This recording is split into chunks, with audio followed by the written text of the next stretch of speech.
Bonjour Anya, je suis ravie de t'avoir aujourd'hui sur le podcast Divergent et d'emblée en général, je propose à mes invités de se présenter et de commencer par dire comment est-ce qu'ils se présentent eux-mêmes quand quelqu'un les connaît pas.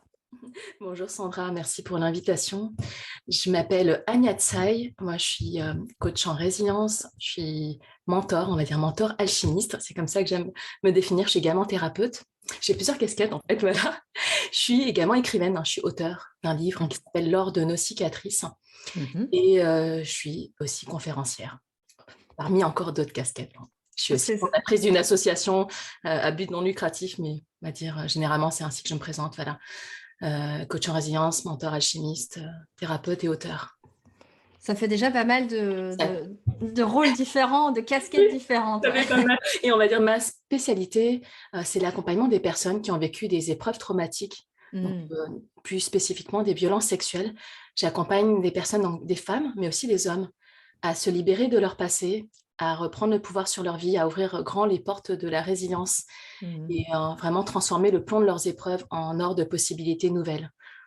Excellent. Et donc, tu te présentes alors du coup vraiment avec ces différentes casquettes-là et avec ce qui fait vraiment ta singularité, c'est justement de pouvoir accompagner des personnes sur une thématique bien précise, donc de violence sexuelle et comment rebondir après ça. Voilà, alors, violence sexuelle, c'est une de mes spécialités parce que je l'expliquais aussi, c'est un de mes parcours à moi, un de mes chemins de résilience. Aujourd'hui, Mhm. les personnes que j'accompagne, c'est des épreuves traumatiques. Donc, c'est vrai que j'ai pas mal de personnes, c'est les Mm. violences sexuelles, mais aussi d'autres épreuves traumatiques, je vais l'expliquer parce qu'en fait, un chemin de résilience, c'est un processus qui passe par des étapes et j'ai remarqué, en fait, finalement, moi, ce qui m'intéresse, tu vois, c'est pas l'épreuve, moi, je laisse pas les gens tourner en boucle dans le passé. Finalement, c'est pas ça qui m'intéresse, c'est qu'est-ce qu'on va en faire? Comment on peut alchimiser tout ça? Et Mhm. finalement, le point de départ, c'est aujourd'hui où est-ce que tu en es, mais finalement, peu importe ce que tu as vécu, ça peut être des violences sexuelles, ça peut être d'autres traumas, des accidents de vie ou, je sais pas, un divorce, une maladie, un burn-out, enfin, voilà, ce que j'appelle, voilà, des accidents de vie. Mais moi, ce qui m'intéresse, c'est qu'est-ce qu'on en fait? Mhm. Comment on transmute ça, en fait? Comment de ce gros tas de boue, bah, comment Mhm. on le transforme en or précieux?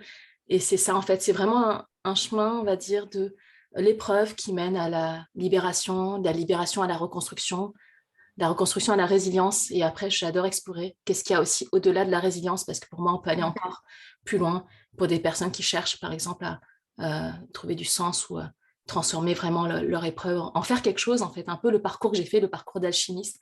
C'est Mhm. quelque Mhm. chose qui me passionne, en fait, c'est assez, tu vois, c'est un chemin avec tellement de possibilités, mais il y a un point de départ qui est, voilà, l'épreuve. Mmh. C'est ça, donc si tu veux, tu accompagnes les personnes au moment où elles sont, dans cette phase où elles sont conscientes qu'il y a une épreuve et elles ont le désir de vouloir, pouvoir avancer de manière harmonieuse dans leur vie par la suite et toi, tu les prends à ce moment-là du parcours, je vais dire ça comme ça et tu Mmh. les guides ou tu les accompagnes jusqu'à, en fait, un potentiel infini parce que, finalement, Ouais, le chemin ne se termine jamais ou alors mais il se oui. termine que quand on est mort, quoi. Voilà, bah, tu as raison, parce que mon chemin, on va dire, voilà, j'ai aussi un chemin de résiliente, un chemin d'alchimiste, c'est pour ça que je dis mentor alchimiste, mais je pense que c'est le parcours d'une vie, en fait, et c'est un voyage au Mmh. cœur de soi. Et donc, c'est vrai, je pense qu'on n'est jamais arrivé au bout parce qu'il y a toujours des choses à apprendre sur ce parcours. Et tu as raison de poser un point de départ, c'est des personnes, en effet, qui ont conscience, voilà, si tu n'as pas conscience que tu as une épreuve ou tu n'acceptes pas d'avoir une épreuve, ça fait dur de transformer ça. Donc, c'est vrai que je vais accompagner des personnes voilà, soit qui ont conscience et qui veulent avancer déjà sur un chemin d'acceptation, ça peut être ça le point de départ. Mais Mmh. s'il n'y a pas d'épreuve, s'il n'y a pas voilà, de choses à transformer, il n'y aura pas d'accompagnement. Donc, c'est des Mmh. personnes qui ont conscience qu'il y a quelque chose qui les bloque et c'est lié notamment voilà, soit à un trauma, soit voilà, une épreuve, soit vraiment un challenge dans le passé. Mmh mh, mmh. Tu veux vraiment sortir, te libérer vraiment de ce passé-là pour vivre la plus belle des vies. Parce que je pense qu'on mérite tous et toutes voilà, ce chemin. C'est Euh, ça, de vivre la meilleure des vies, peu importe quelles ont été les circonstances du passé quelque part. Mmh. Voilà, tout à fait. C'est vraiment un chemin de libération, Mmh. de résilience, que j'appelle de résilience alchimique, voilà. Mmh. et sans fin. Et c'est passionnant. Voilà, Ah donc oui, oui, génial, génial. Je pense que là-dessus, les personnes qui, bah, voilà, déjà rien que qui découvrent peut-être ce concept de la résilience, ben, peuvent mieux appréhender justement le travail que tu fais ou comment dire? L'accompagnement que tu proposes et qui permet de, voilà, de voir vers où elles peuvent aller et à partir de où tu prends mmh, entre guillemets «la main» de la personne si elle le désire, hein, on est voilà, d'accord? c'est bien sûr, ça part d'un désir. Voilà. Yes. Si on Mmh. n'a pas envie, moi, ça m'est pas possible d'accompagner les personnes, contre leur gré. Ça part d'un choix, d'une décision qui est Mmh vraiment mh. voilà, une volonté de vouloir transformer des choses et peut-être qu'on ne sait pas encore comment, c'est pas par quelle étape ou parfois on manque de clarté, mais ça part quand même d'un désir profond de dire: «Eh ben, là, j'ai envie de voilà, de transformer ça ou de faire autre C'est chose, en ça. fait, de pas rester enfermé. Parfois, tu vas dans, un statut, une position de victime. Ça peut Mmh être ça le mh. point de départ des personnes qui se sentent impuissants dans Mmh leur mh. vie. Souvent, c'est ça. Ça me convient pas, je veux plus rester comme ça dans ce statut-là, je veux plus rester, voilà, passif dans ma vie. J'ai vraiment envie de reprendre le pouvoir Mmh sur mh. ma vie, revenir, on va dire souverain de sa vie. Mmh Ça mh. va Mmh vraiment mh. tourner autour de ça, de retrouver, enfin, sa puissance personnelle et Mmh ça mh. part toujours d'un choix et c'est à partir de là qu'on peut, naviguer, voyager C'est ensemble. ça. Le 1er petit pas quoi, quelque part, c'est Voilà, de se choisir quoi qui est pas déjà. si petit, mais oui, c'est le Non, premier ouais, pas, le première je étape, mais c'est je me choisis moi et voilà, je choisis, d'avancer, peut-être accompagnée par, mmh. voilà, par quelqu'un qui a marché ce chemin-là. Parce que c'est un chemin, en fait, pourquoi ça me passionne cette thématique de la résilience, de la transformation de ces épreuves, parce que c'est un chemin que j'ai moi-même marché, voilà, que je connais, c'est, bah, C'est ça. de Parce que c'est libération. parce que tu l'as vécu que tu peux Ouais. justement être, bah, comme tu dis, le mentor ou le guide qui peut, ben, amener les personnes à cheminer aussi Mmh. sur leur propre chemin, quoi. Voilà, c'est ça. Mmh mh. Si tu veux, je OK. peux c'est un chemin, qui était pas où j'ai énormément appris, mais j'avais aussi un point de départ un jour. Je me suis dit: «Ben, là, je pense il existe une autre voie et Mmh mh. je souhaite plus rester, enfermée où j'avais l'impression de subir ma vie», tu vois? Mmh. Et pas de la choisir et d'avoir conscience de ça et faire ce choix-là, en fait, maintenant je veux choisir autre chose. Ça a commencé là et de ce jour-là, ça remonte à il y a 7 ans, tu vois? C'était pas si Mmh. lointain. J'ai choisi, la vie, je me suis choisi moi. J'ai choisi de sortir du silence, en fait, après 20 ans de silence. Enfin, Mmh. je vais raconter peut-être un petit peu mon histoire pour les personnes qui nous écoutent, mais Mmh. moi, j'ai un chemin d'abord de résilience, on va dire le trauma le plus impactant dans ma vie, c'est des Mmh. violences sexuelles, notamment un viol dans mon enfance et dans mon Mmh. cas, j'ai mis 20 ans à libérer cette parole. Donc en fait, je sais aussi ce que c'est le poids du silence, le poids de l'isolement, de se sentir, seule au monde parce que Mmh. j'ai porté ça pendant 20 ans et un jour, ben, je me suis dit: «Je vais c'est plus possible, enfin, je vais faire autrement», mais il me fallait 20 ans pour prendre cette décision de me libérer de ce passé et dans mon cas, ça a commencé par libérer ma voix, Mmh mh. libérer la Mmh. parole et là, j'aurais jamais cru, tu vois? Ça remonte à il y a 7 ans, que j'aurais fait tout un parcours où, et après, ben, dans mon chemin à moi, ben, c'est parce je me suis beaucoup transformée. Après, j'ai choisi de me reconvertir et de consacrer Mmh. ma vie à l'accompagnement des personnes. Mais mon point de départ, on va dire, c'est ça, c'est un trauma dans mon Mmh. enfance et est-ce que tu souhaites que je raconte un petit peu, voilà, Bah, le parcours? avant ça, j'aimerais bien te proposer Ouais. un jeu, Ah bah oui, avec plaisir, j'adore on jouer. a j'aime bien proposer ce jeu-là d'emblée aussi, et c'est, le jeu du portrait chinois, on appelle ça, Ah où bah, en en plus, fait attention, je suis chinoise. Tu vois? ben voilà, Pour moi, c'est parfait. d'origine chinoise, donc j'adore. Donc l'idée, c'est de, bah, si pendant un instant, tu n'étais plus Anya, mais tu restes quand même dans ton essence, Ouais. qui tu es, d'accord? Tu es quelque chose d'autre, tu Mmh. serais quoi et pourquoi? Une chose ou un objet, une Ouais, ça peut personne être, ou un truc, quoi? Ça peut une être couleur, un animal, un arbre, ce que tu veux, une musique parfois, enfin, ce que une saison, j'en sais rien, quelque chose qui te vient, et que tu te dis: «Ah ouais, non, ça». hem, il y a plein de choses qui me viennent, mais on va dire, alors je vais dire le premier truc qui m'est venu, parce qu'avant que tu termines ta question, tu m'as dit, la question c'est: «Qu'est-ce que Tu veux je verrais?» c'est ça? Portrait que enfin le premier truc je te dis le premier truc qui m'est sorti. Là, j'ai d'autres images, mais le premier je vais dire le premier qui m'est sorti, qui est venu à moi, c'est, un phénix, tu vois? Parce qu'un phénix qui renaît de ses cendres, puis c'est aussi un oiseau, heu, asiatique. Tu légendaire, vois? bah C'est oui. dans légendaire, c'est ma culture aussi, donc un phénix, ben, La légende, c'est que c'est un oiseau qui renaît de ses cendres, en fait. Mais moi, je vois un phénix qui sort du feu et qui s'envole dans le ciel et qui est magnifique comme un... Je vois comment ce phénix, tu vois, vraiment beau avec des plumes. Alors, c'est mon phénix à moi, mais tu vois, comme des plumes de pan multicolores, mais un truc vraiment waouh, qui est magnifique. Donc, je vois un phénix, mais je vois, c'est une renaissance, en fait. Ce que je vois comme après, tu vois, je vois la vie qui pousse. Moi, j'ai des images comme ça. Je vois une plante qui sort de terre, tu vois. Mais un peu comme les plantes, tu vois, je sais pas si tu as remarqué qu'il fois, parfois dans le béton, il y a des petites fissures et tout. Parfois, tu vois la nature qui reprend le dessus et qui peut même traverser, tu vois, des couches de béton. Donc, tu vois ça comme des pavés. Moi, je suis à Paris, des pavés parisiens, et moi, je suis impressionnée par ça, la nature qui pousse à travers les pavés. Donc, je vois ça. Et après, je vois que cette pousse, elle devient un arbre magnifique, on va dire un chêne, si tu veux. Je vois la vie, mais je vois d'abord qu'avant que ça pousse, il y a les racines qui sont au fond de la terre et puis voilà, que C'est ça ça soit qui émerge et tout de ça. toi qui Ok, émerge. donc. Est-ce qu'il vient d'autre? Je vois voilà, mais peut-être que c'est mathématique aussi. Moi, je vois de la magie, je vois des étoiles. Je vois comme des étoiles dans le ciel. Je vois une étoile filante, et tu sais, quand on dit on voit une étoile filante, fais un vœu. Tu vois, Ouais. c'est ça que je vois, une étoile filante. Puis je vois de l'or, hein, parce que moi, c'est peut-être rapport aussi à mon livre, tu vois, ça s'appelle L'or de nos cicatrices. Dans ce titre, ben, ça, euh, j'aime beaucoup la couleur or maintenant, mais avant, je l'aimais pas du tout quand j'étais enfant, tu vois, c'est paradoxal. Parce que j'ai dit, il faut assumer le côté un peu, ça fait bling bling, ça fait ses brilles, mais c'est d'or en fait, c'est d'or qui raconte une histoire où, tu vois, moi je suis passionnée, je fais du kintsugi, je sais pas si tu connais. C'est C'est un quand tu me stylet. parles de l'ordre des cicatrices, c'est souvent sur la thématique de la résilience. Et oui, Il y a ces objets qui sont bah oui, moi je vois cassés ça, et puis il est là. on Voilà. va Là, c'est reconstruire, mon quoi. petit bol, là j'en ai un, mais c'est un bol que j'ai réparé au kintsugi. Donc quand je dis l'or, c'est pas, je vois pas tu vois, Oui, c'est pas un un lingot lingot d'or d'or, comme ça, quoi. c'est pas ça, mais c'est l'or, c'est vraiment beaucoup plus dans la finesse et subtil, mais c'est de l'or qui raconte une histoire parce qu'en fait sur les cicatrices, tu peux vraiment sublimer tout ça. Donc c'est de l'or alchimique. Il y a plein de choses qui me viennent, l'écriture, enfin, moi je suis à côté. L'écriture, tu sais, j'ai ma plume, elle est en or aussi. Tu vois, et puis en or, mais moi j'adore écrire et ça fait partie aussi de mon Et, parcours d'alchimie. et ton phénix, quand tu disais qu'il était multicolore, justement, est-ce qu'il a aussi, il a aussi cette dimension dorée, j'ai envie de dire, d'or dans les plumes ou, Bah, tu vois, c'est quand il s'envole, bah, Ouais, les derrière lui, il y a paillettes, une tout ça. traînée, il y a une traînée, une poudre d'or, tu vois.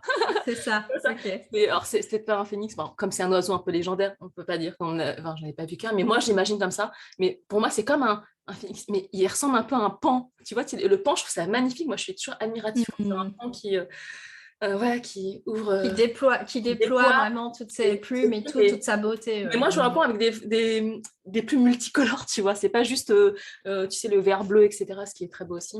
Et je vois, ouais, il y a une traînée d'or, en fait. C'est de l'or, un peu comme de la poussière d'étoiles. C'est ça. Et c'est le côté magique. Et donc, Oui, c'est la ça magie. rejoint, voilà, ça rejoint. Dans toutes les images que tu donnes, c'est intéressant parce que par rapport à ce que tu as dit au tout début dans ta présentation, enfin, il y a le phénix qui renaît de ses cendres et tu parlais de renaissance. Bon, ben, c'est un peu une évidence quand on parle de résilience et de ce. Ben voilà, on voit le côté, ben, le lien avec la renaissance. Puis tu parlais du côté multicolore. Alors, moi, J'adore les couleurs aussi, c'est pour ça. ça entre en résonance, tu sais, mais avec ce que tu disais tout à l'heure, quand on est dans le processus d'accompagnement ou de transformation, d'alchimisation, pour reprendre tes mots, Ouais, de la résilience, après, en fait, il y a un champ des possibles qui s'ouvre, ou alors une palette infinie de couleurs. Tu peux colorer ta vie de mille et une mais c'est couleurs. exactement c'est en fait de statut où j'ai l'impression d'être en mode survie et pas être dans la vie. Enfin, pas. À un moment, j'ai accueilli la vie en moi, en fait, si tu veux, c'est ça. C'est comme si j'avais mis des couleurs en fait, dans ma vie. C'est que j'ai recoloré ma vie et moi, voilà, j'ai encore cette âme un peu d'enfant, mais j'adore les couleurs, j'adore les tableaux colorés. J'aime, tu vois, je m'habille rarement en noir. C'est pas une couleur, j'aime pas, ça me va, mais voilà, je mets très très rarement cette couleur. J'adore les couleurs, mais c'est le fait d'avancer dans mon parcours de résilient, mon parcours d'alchimiste après, c'est que en fait, j'ai mis les couleurs que j'aime et ma vie était de plus en plus colorée. Je pense que là, j'ai commencé même à mettre de plus de couleurs. Tu vois, avant, C'est j'étais ça. moins dans... C'est ma part créative qui s'exprime par les couleurs. Mm. Et la magie, voilà, je pense, la part de mon enfant créatif, tu vois, en moi. Ouais, il y a même, et tu vois, dans ce que tu accompagnes les gens finalement, c'est devenir, créateurs de leur propre chef-d'œuvre. Tu vois, il y a même Ouais, cette c'est ça. dimension artistique, c'est Mais que tu oui, arrives à ramener cette côté tu vois, à travers le pan phénix, on va l'appeler, je sais pas voilà. trop. Le pan phénix multicolore, il y a cette dimension de renaissance, il y a cette dimension de pouvoir redevenir acteur ou créateur de sa vie en mettant de la couleur. Et puis, il y avait la poudre d'or, là, tu vois, Mais mais qui vient l'alchimie et qui va ouais, mettre un peu de magie, parce que tu l'as dit plusieurs fois, cette c'est notion la de magie, c'est la magie dans... couleur. Mais tu vois, quand tu parles et tu me redis les images que je t'ai données, parce que ça, je les ai données en spontané, mais maintenant que je les entends de par ta voix, bah là, je vois la suite, tu vois. J'imagine, tu vois, mon phénix avec des plumes multicolores, et ben je prends une de ces plumes, en fait, et Mhm. j'écris l'histoire de ma vie. Et que ça écrit Mhm. de... Tu sais, il y a des crayons magiques comme ça, je sais pas si tu connais, et qui sont multicolores, des crayons de couleur, et tu tournes, et puis tu peux mettre d'autres couleurs, etc. Mais c'est ça, en Mhm. fait, cette plume, et ben t'écris, voilà, la suite de ton histoire. Mais l'encre, tu peux choisir non seulement la suite, mais tu peux l'écrire la couleur que tu veux et tu mets C'est ça. vraiment de la vie et de la joie. En fait, dans ta vie, c'est vraiment l'étincelle de vie qui renaît à l'intérieur de soi. C'est pour ça que je disais enfin, la plante qui germe et tout, mais c'est vraiment ça, en fait. C'est comment la vie, elle peut s'épanouir à l'intérieur de soi. Quand on s'est senti dévasté, tu as l'impression qu'il n'y a, plus rien, en fait, Que la terre est aride et tout, qu'il n'y a plus un rien champ qui de peut bataille, bah, pousser. le Ouais. désert ou Mhm. le champ de ruines.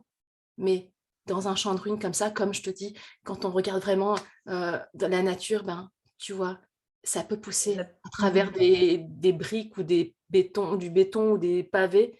Ben, on ne sait pas comment, mais c'est ça. Et ben, c'est ça qui me plaît, c'est d'aller rallumer cette étincelle. Et à partir de C'est là, ça. c'est magique. C'est renouer avec enfin quand tu parlais de la pousse et puis du chêne et tout, il y a en plus le chêne est quand même un arbre assez imposant et tout, donc on part de quelque chose où à la base on se disait bah, il n'y a plus rien, ça a été brûlé ou ça a été Oui, dévasté, détruit, etc. Et il y a une sorte d'émergence ou de force de vie qui fait que ouais. la petite graine, les racines, même s'il y a des pavés, que ça a l'air d'être mort en surface, en fait, en dessous, dans le sol, ça va quand même reprendre. La vie va reprendre à La partir vie, du moment où mais on la laisse émerger, quoi. parce que pour que ça reprenne et pour que ça pousse, bah, ce qui est important, c'est le travail intérieur, on va dire, c'est les racines, tu vois. On voit pas, tu vois l'arbre, tu vois l'extérieur, mais tu sais pas comme ces racines, en fait, tu vois le temps que ça a pris pour ancrer ça, etc.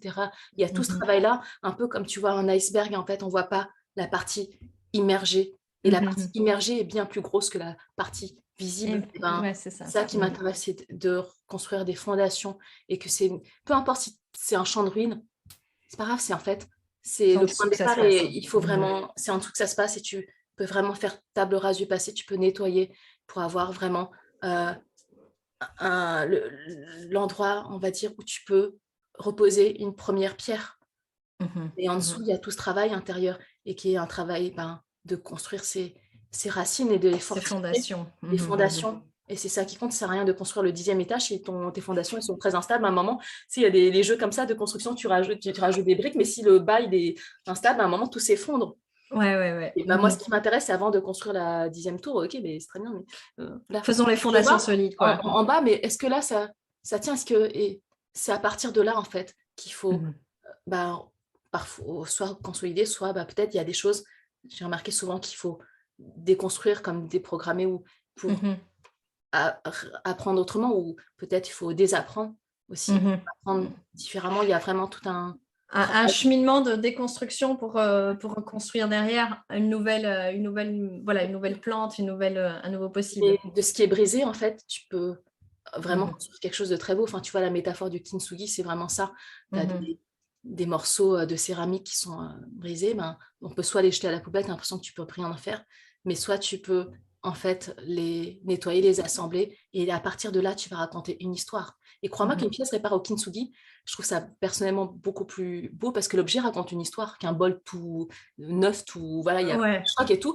En plus, ça a plus de valeur. Enfin, on va dire, ça coûte quand même, c'est plus cher. Enfin, c'est une pièce qui devient une œuvre d'art. Et en fait, on peut tous Unique. cette œuvre d'art unique. En fait, on peut tous créer le chef-d'œuvre de sa vie. Et ça commence par soi. Voilà, Excellent. Ben, merci voilà pour mon ça. Et là... introduction. Un Ouais, peu longue, hein.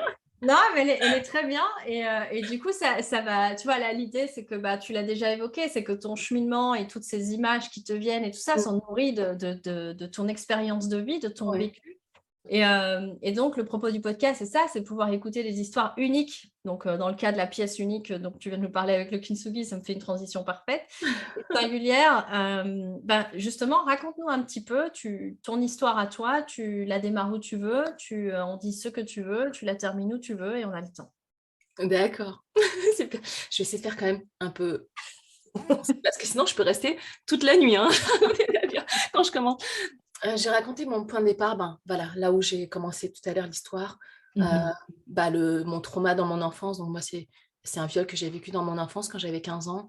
Mmh mh. Moi, dans mon cas, moi, j'avais choisi de garder le silence. Voilà et ça a duré 20 ans, ce choix-là. J'ai fait ce choix parce que, bah, à l'époque, enfin, j'étais encore enfant et j'avais pas envie de faire de la peine à mes parents. Enfin, tu vois? Bon, je vais replacer rapidement le contexte. Moi, c'est lors d'un cambriolage, à domicile la nuit avec, violence, séquestration. Enfin, on était ligotés, bâillonnés, Mmh mh. ça et c'est dans ce 1er trauma-là, qui est déjà un trauma, hein, quand tu es Mmh mh. réveillé en pleine nuit et que, voilà, on te ligote, on te bâillonne et puis, il y a vraiment beaucoup de violence, tu Mmh vois? mh. Avec des hommes armés et cetera et ben, c'est ce contexte-là, donc qui est déjà une forme un cambriolage, c'est un viol de l'intimité, on va dire, tu vois? Les gens Mmh qui, mh. Mmh mh. pénètrent chez toi et ben, c'est là que, bah, en famille, on a vécu ça, hein, donc mes parents, mon frère, on a vécu le même trauma. Sauf que moi, dans l'histoire, j'ai vécu un trauma supplémentaire, on va dire, un deuxième trauma dans ce premier trauma et qui est le viol de mon intégrité physique, donc j'ai vécu un viol. Mmh mh. Et après, ben, moi, j'ai choisi de garder le silence parce que dans mon cas, tu vois, il y a un truc fou, hein, mais ça, je le raconte aussi, dans mon livre. Mais moi, cette nuit-là, voilà, j'étais persuadée que c'était ma dernière nuit sur terre. Je pensais que j'allais mourir parce que, voilà, Mmh. on a été menacés avec des couteaux et cetera, des armes et je me suis dit: «Beh, là, en fait, après ce crime, voilà». Tu sais, moi, ma plus grande peur cette nuit-là, c'était de mourir, en fait, parce que je pensais que là, il y avait une suite, tu vois? Je pensais qu'après les violences sexuelles, il allait se passer encore autre chose qui était, bah, je vais mourir tout seul dans mon lit, Mmh mh. baigné dans mon propre sang et il va arriver la même chose à mes parents et Mmh mh. dans ma tête d'enfant, à ce moment-là, je me suis dit: «Mais j'ai pas pu dire à mes parents à quel point je les aimais», puisque moi, dans ma culture chinoise, tu sais, on le dit pas trop, enfin, on est plutôt, on garde nos émotions, puis on dit pas, on l'exprime autrement, tu vois? Mais on Mmh mh. dit pas, «Je t'aime» ou on se prend pas tellement dans les bras, mais c'est toujours exprimé, c'est beaucoup plus subtil, c'est du ressenti. Mmh mh. Et j'ai pas pu dire à mon frère que j'aimais, j'ai pas pu, je me disais: «Mais à 15 ans, j'ai jamais embrassé un garçon de ma vie, j'ai pas vécu d'histoire d'amour, j'ai pas mais c'est pas possible, je suis trop jeune pour mourir», Mmh tu vois? mh.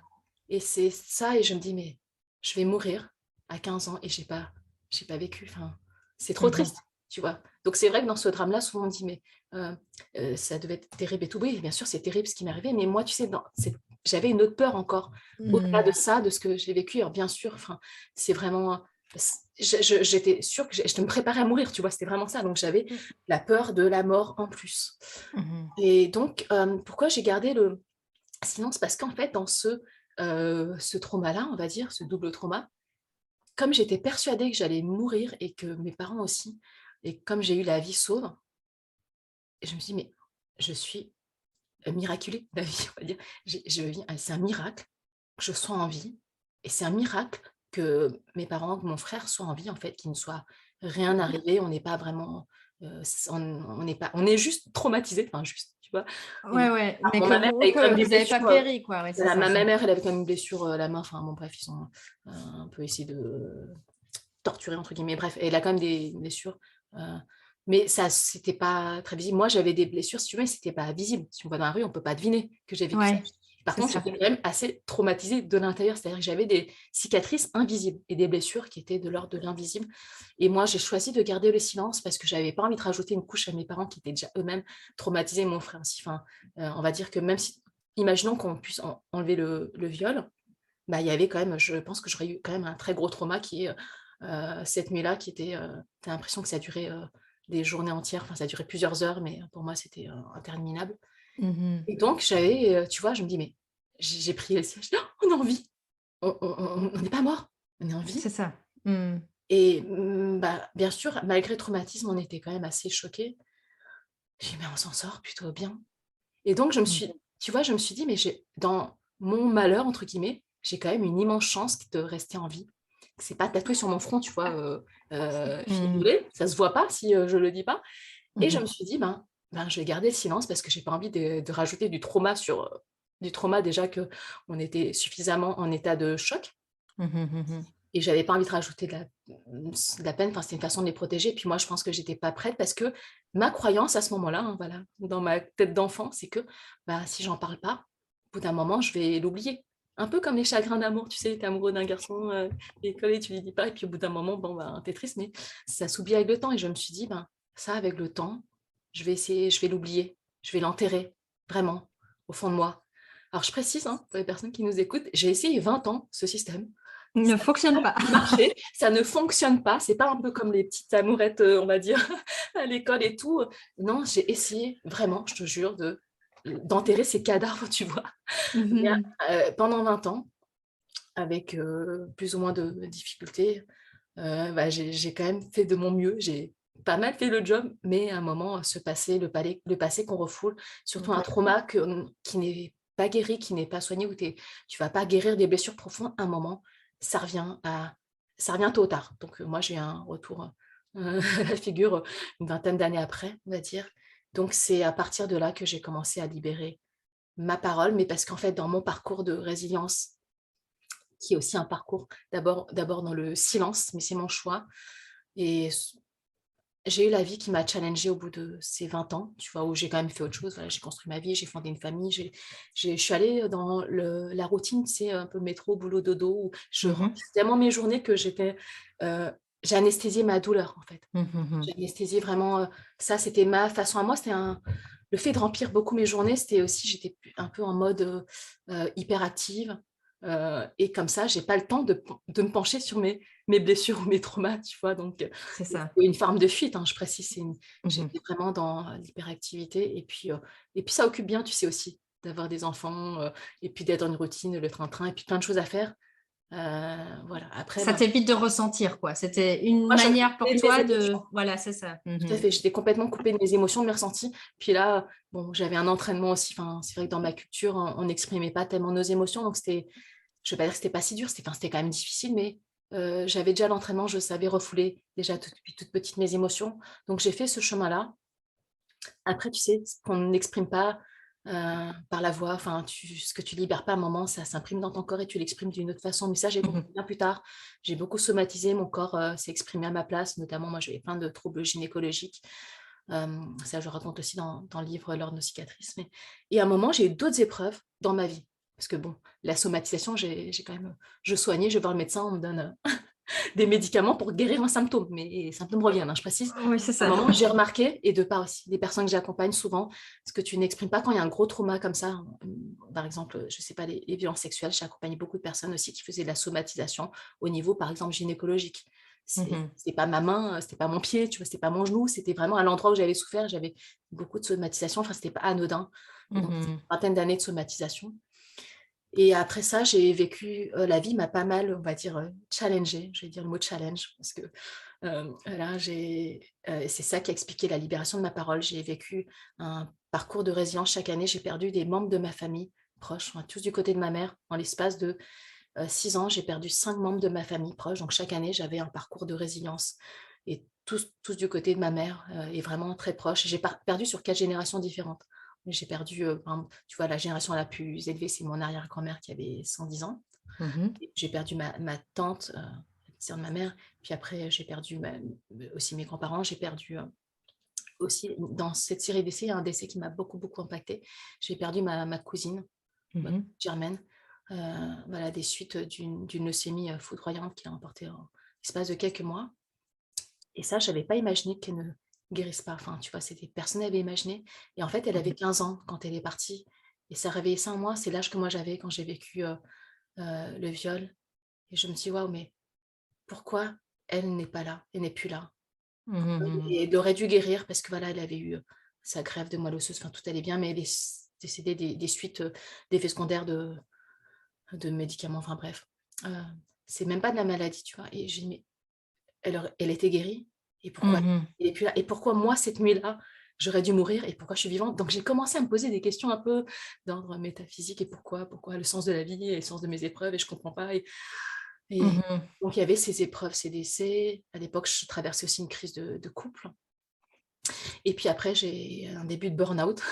Tu vois, on va dire, l'accumulation, souvent, c'est dans mon parcours, j'ai remarqué souvent, parfois, l'accumulation de choses parce que juste une épreuve, ben, je dis, ah bon, ben, je vais quand même Je mettre ça sous le tapis. tu arrivais à trouver la fuite Voilà. pour Vas-y. contourner l'épreuve et donc du coup, la vie se dit: «Bon Et la attends, vie si dit, tu tiens, Anya, contournes, là-bas, attends». ok, autre chose. Et là, comment je gère? Bah, voilà. Et à un bon moment, tu sais, ben, c'est la goutte Mmh. qui fait déborder le vase. Et quand tu as l'impression que normalement, tu as tout pour être heureuse parce que tu as, t'as un boulot stable, je suis en CDI, je travaille avec mon ex-mari, parce que je me suis séparée cette année, voilà. Mais on travaillait en couple, et puis j'ai 3 enfants, et puis tout allait bien. Et puis, je me dis, mais même le médecin me dit, vous avez tout pour être heureuse. Enfin, voilà, c'est vrai. En fait, tu rentres dans les critères, tu vas t'accrocher. Maison, enfin, voilà. Ouais, ouais, c'est ça. Voiture, vacances, enfants, tu as tout coché, travail, CDI. Je me dis: «Mais c'est quoi le problème?» Mais Ouais. tu sais, quand tu as tout, on va dire, matériellement, enfin voilà, je manquais de rien, tu vois? Mais intérieurement, je me sentais vide. Mmh C'est mh, ça, en mmh. fait. Et c'est là, un moment, ben, il y a 7 ans, j'ai commencé une recherche. Je pensais vraiment les parcours de deuil et de résilience chaque année, un parcours de résilience. Et c'était tellement, tellement challengeant, tellement difficile. Quand tu vas enterrer, tu vois tes proches. Et là, je me dis: «Mais en fait, la vie, elle est courte». Et là, j'ai commencé on va dire, à ressentir, tu vois? Enfin, depuis enfant, j'ai comme un dialogue intérieur. Je me parle à moi-même. Tu sais, 20 ans de silence, il faut bien parler à quelqu'un, tu vois? Donc je me parlais à moi-même, on va dire, et 20 ans de silence, donc j'ai mon dialogue avec ma voix intérieure. Et puis à un moment, je m'entends me dire: «Mais tu vois, tous ces décès». Je dis: «Mais en fait, la vie, elle est courte». Et je veux dire, on peut mourir à 110 ans, oui, comme mon arrière-grand-mère, voilà. Mmh mh. On peut mourir à 15 ans. Mmh mh. Et on peut mourir à 50 ans, hein, comme ma tante, on peut mourir à 80 ans, on peut mourir. Mais qu'est-ce que toi, tu attends pour vivre? Je te jure, je sais pas Mmh si mh. moi-même je me dis ça ou j'entendais, mais cette voix intérieure en moi, elle me dit: «Tu attends quoi alors pour vivre?» C'est comme si, tu vois, j'avais, mmh, l'appel, voilà. Et c'est là que j'ai commencé à libérer ma parole, parce que quand tu as l'impression que enfin, normalement, tu as tout pour être heureuse, mais qu'à l'intérieur de toi, tu dis: «Ben, Mmh je mh. me sens vide». Et tu as beau t'acheter des trucs ou des vêtements ou des trucs pour, enfin, ça ne remplit pas un sentiment de vide intérieur. Mmh mh. Je savais que c'était bien plus profond que ça. Donc c'est là que j'ai commencé à libérer ma parole auprès d'un ami, heu, voilà, parce que j'étais prête à ce moment-là. Et puis cet ami, bon, sans doute qu'il était pas choisi par hasard, mais il était déjà au courant de mes crises de vie que je traversais, les décès, puis mes problèmes de couple. Et puis là, j'étais en début même de burn-out, même un boulot qui avait du sens pour moi, et je trouve que ça avait plus de sens. Il y avait, tu vois, toutes mes fondations à moi et devenaient un petit peu, ça s'écroulait, tu vois? Je dis: «Mais je comprends pas, mes Mmh mh. fondations sont solides». Et là, j'ai libéré ma parole. Et là, je ne pensais pas qu'en libérant ma parole, j'allais, bah, pas libérer juste une voix, tu vois?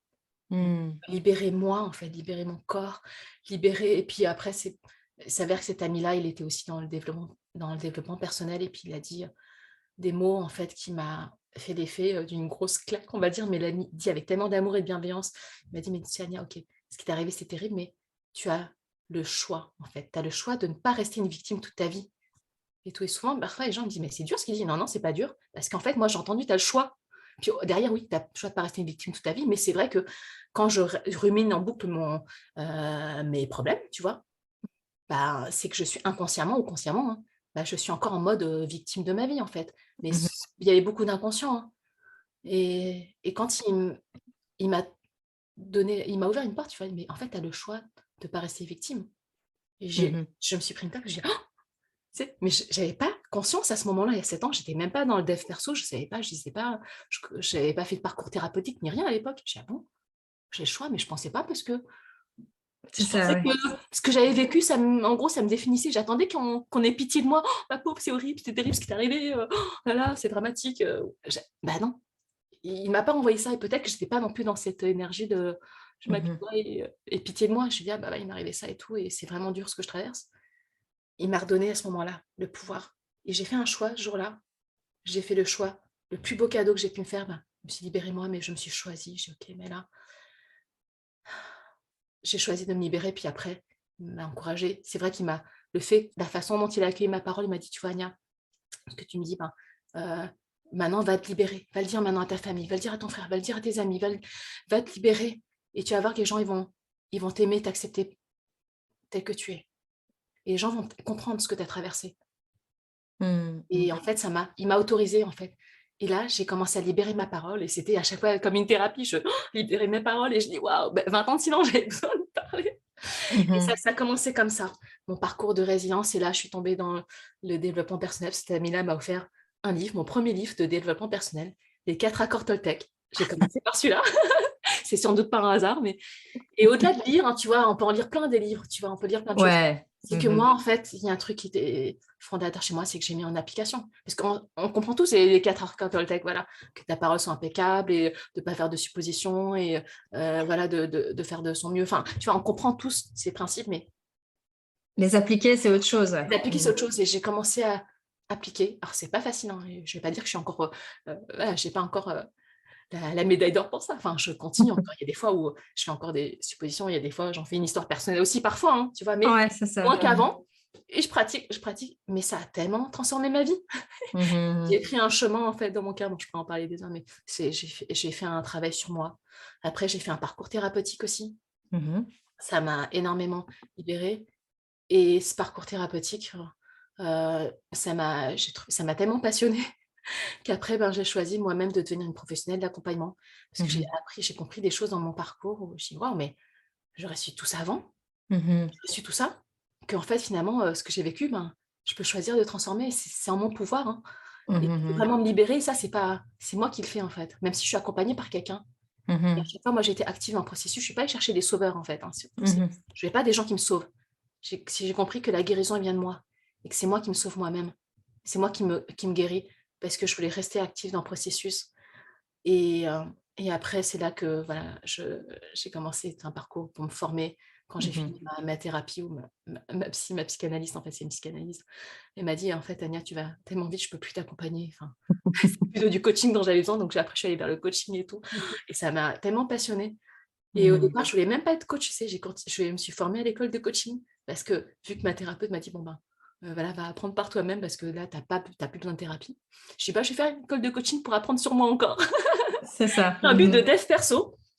Et ça m'a tellement passionnée, j'ai continué après, voilà, j'ai fait plein de choses.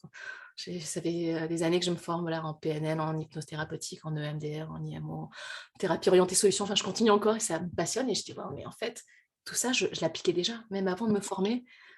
C'est des outils que moi-même, sans savoir, tu vois, je n'étais pas encore thérapeute, je n'étais pas encore coach, je n'étais pas professionnelle d'accompagnement, mais je mettais Mmh. déjà des choses en place. Et j'avais déjà, hein, je pense, à mon avis, des fondations, en fait, solides pour vraiment construire ma résilience. Mmh. Et c'est pour ça qu'en fait, j'ai fait ce parcours en quelques années, enfin, les gens disent en accéléré, je sais pas si en accéléré, mais je pense que c'est après 20 ans, sinon je dis: «Non mais ma vie est elle est courte, alors là Il y j'ai a il y plus a de temps». il y Et a un il y a un sentiment d'urgence ah mais oui, clairement, qui est là, ouais. Mmh. c'est parfois j'ai l'impression en quelques années, heu, je sais pas, je suis partie en mode, waouh, Une fusée. fusée. C'est Je ça. me dis: «Je vais pas attendre 20 ans pour poser la prochaine pierre». Tu Mmh. vois? Il y Ouais. a Et donc c'est voilà, ce qui s'est passé les 7 dernières années qui font que mon point de départ à moi, c'est, la libération de ma parole. Et j'aurais jamais cru, tu vois, Sandra, qu'en libérant ma parole, que je puisse me libérer à un point que je consacre ma vie moi-même à l'accompagnement des personnes qui ont vécu des traumas. Mmh mh. Un Mmh. chemin, voilà, je connais parce que, bah, j'ai vécu toutes ces peurs, enfin tout ce que tu vis de l'intérieur, tu vois? Les doutes et les questionnements et puis la honte et la culpabilité ou la peur de pas y arriver, enfin tout ça, ben, c'était aussi mon quotidien à un moment. Mais aujourd'hui, ce Mmh. qui me passionne, c'est OK, d'accord, enfin, moi aussi je vais tendre mes 20 ans, tu sais? Mais à un moment, tu dis: «OK, mais les gens, tu sais, j'ai remarqué, i les gens, en réalité, ils veulent pas rester, dans leurs problèmes». Non, c'est Peut-être ça, ils veulent à un moment donné, parfois mais tu ils ont rumines pas le inconsciemment, mais les mmh. gens, ce qu'ils veulent parfois les gens, ils font des thérapies pendant 10 ans, 20 ans et cetera, mais ce qu'ils veulent, c'est trouver des solutions, mais parfois ils trouvent pas la solution et donc du coup, tu tournes en boucle dedans. Mais Mmh des mh. personnes que j'accompagne, les gens, ce qu'ils veulent, c'est: «Mais en fait, j'ai envie de savoir comment on fait concrètement». Et là, en fait, la demande tout le temps des gens, tu vois? Parce qu'entre temps, ben, voilà, j'ai créé un blog qui s'appelle Les Résilientes où montrer mon processus aussi de résilience, tu vois. Mmh. Et après, j'ai ouvert ma chaîne YouTube qui s'appelle Anya Tsai, où je partageais des vidéos, pourquoi pendant 20 ans j'ai gardé silence, pourquoi j'ai ressenti la honte et la culpabilité, comment j'ai fait pour me libérer, etc. Et pourquoi j'ai porté plainte malgré la prescription, parce que j'ai fait tout un parcours aussi Mmh mh, mmh. judiciaire, mais il n'y a pas de procédure dans mon cas judiciaire, mais c'était parce que j'avais besoin d'aller au bout du processus dans mon cas. Et pourquoi j'avais fait tout ça? Parce que j'ai expliqué, et pourquoi aujourd'hui, en fait, c'est important pour moi d'encourager aussi la libération de la parole, parce que pour moi, c'est le Mmh. point de départ. C'est dur en tout cas, quand on va dire, je donne un exemple après des violences sexuelles, je vois, c'est vraiment difficile, à mon sens, d'avancer dans un parcours de reconstruction et de résilience si tu ne libères pas ta parole. Si tu Mmh. ne libères pas, en fait, quand je dis la parole, ça peut être à l'oral, mais ça peut être, je sais pas, à l'écrit, mais en tout cas, il faut libérer quelque chose. Si tu refoules, pour moi, c'est très dur d'avancer dans un chemin vraiment de résilience alchimique, comme je vais dire. Si tu veux transmuter ça, il y a des choses qu'il faut vraiment sortir. C'est par l'expression, quoi, quelque Voilà, part. C'est comme tu dis, peu importe le médium, enfin, voilà, que par ce soit l'art, par l'écriture, l'expression, voilà, c'est ça. Mais il y a voilà. besoin de pouvoir parce que c'est ce que tu disais, en fait, il y a le silence, mais au-delà du silence, c'est comment tu anesthésies tout ça et Si donc tu tu le passes au aussi, silence et là, c'est de passer du silence à finalement à l'expression pour que, ça puisse émerger, quoi. ça puisse émerger. En fait, c'est vrai que c'est pour ça que je dis la résilience, pour moi, c'est un processus, parce que mon résilience, maintenant, il est un peu à la mode. J'utilise à toutes les sauces. À l'époque, il y a 4 ans et demi, j'utilisais ce mot-là où je disais les résilientes. Personne ne le connaissait, Ça veut dire ouais. quoi, les résilientes? Alors, j'expliquais, c'est la résilience, tu sais, ça veut faire ça, et rebondir après l'adversité et tout. Puis les gens, ils connaissaient quand même beaucoup, j'en connaissais parce qu'il y a quand même Boris Cyrulnik qui en parlait beaucoup, mais là, C'est le depuis seul, mais Covid, c'était quasiment le seul à quasiment le l'époque. seul. Et puis, Mmh. en fait, c'est un terme qui est dérivé de la physique, tu vois. En fait, Mmh mh, mmh. C'est les c'est métaux, ouais. des métaux à reprendre leur état initial après un choc. Mais pour moi, en fait, c'est pour ça que je dis un chemin au-delà de la résilience, parce que pour moi, si c'est juste revenir à l'état initial, pour moi, c'est pas ça, c'est plutôt un nouveau départ après une épreuve Mmh. traumatique. Pour des métaux, c'est revenir à l'état initial, mais après un trauma, clairement, tu peux pas revenir à l'état d'avant, hein. C'est Non, c'est ça. impossible. Par C'est contre, c'est une nouvelle croissance, un nouveau départ. mmh mh, mmh. Mais la vie d'après, elle peut être tellement plus belle. Et en fait, on peut vraiment aller plus loin enfin, ça qui me passionne, parce que je pensais qu'à un moment, la résilience était la fin de mon parcours. Et j'ai remarqué qu'après ça, j'ai ouvert une autre porte, qui est une porte vraiment d'alchimie. On peut vraiment transformer, transmuter Mmh. tout ça. Et en réalité, ça se trouve, dans 5 ans, Sandra, je te dirais, mais j'ai trouvé encore une autre porte qui est ailleurs, je ne sais pas. Mais aujourd'hui, j'en suis là. Donc maintenant, je parle même de résilience alchimique, où je parle, voilà, Mmh mh. d'alchimie. Enfin, c'est même le nom de mon programme, les alchimistes, parce que je veux vraiment emmener les gens d'abord d'un point de départ qui est OK. Et ça commence par accepter, comme tu l'as dit, hein, d'accepter. Mmh. Si tu n'acceptes pas d'avoir un problème, tu vas pas chercher la solution. Tu es d'accord? Si je suis dans le déni que j'ai un problème, je dis non, mais tout va bien dans la vie, hein. OK, d'accord. Mmh Ben, mh, mmh. je vais pas, si pour les gens, si les gens pensent qu'il n'y a pas de problème, tu vas pas chercher la solution. Donc moi, c'est vrai que ça part de ça, ou ça part j'ai envie de marcher sur la voie de l'acceptation, mais il y a encore des freins qui me bloquent. Mais déjà, ça part d'une volonté de pouvoir accepter ce qui est arrivé. Et moi, Mmh. j'ai mis 20 ans à pouvoir accepter. Parfois, la plus grosse étape, ça commence par ça. Mais Mmh. Mais de c'est le début réaliser du qu'on chemin, a mais quelque c'est le chose début à du chemin. travailler. Voilà, le Mmh début du chemin. Et après, le mh. processus, c'est vraiment des étapes.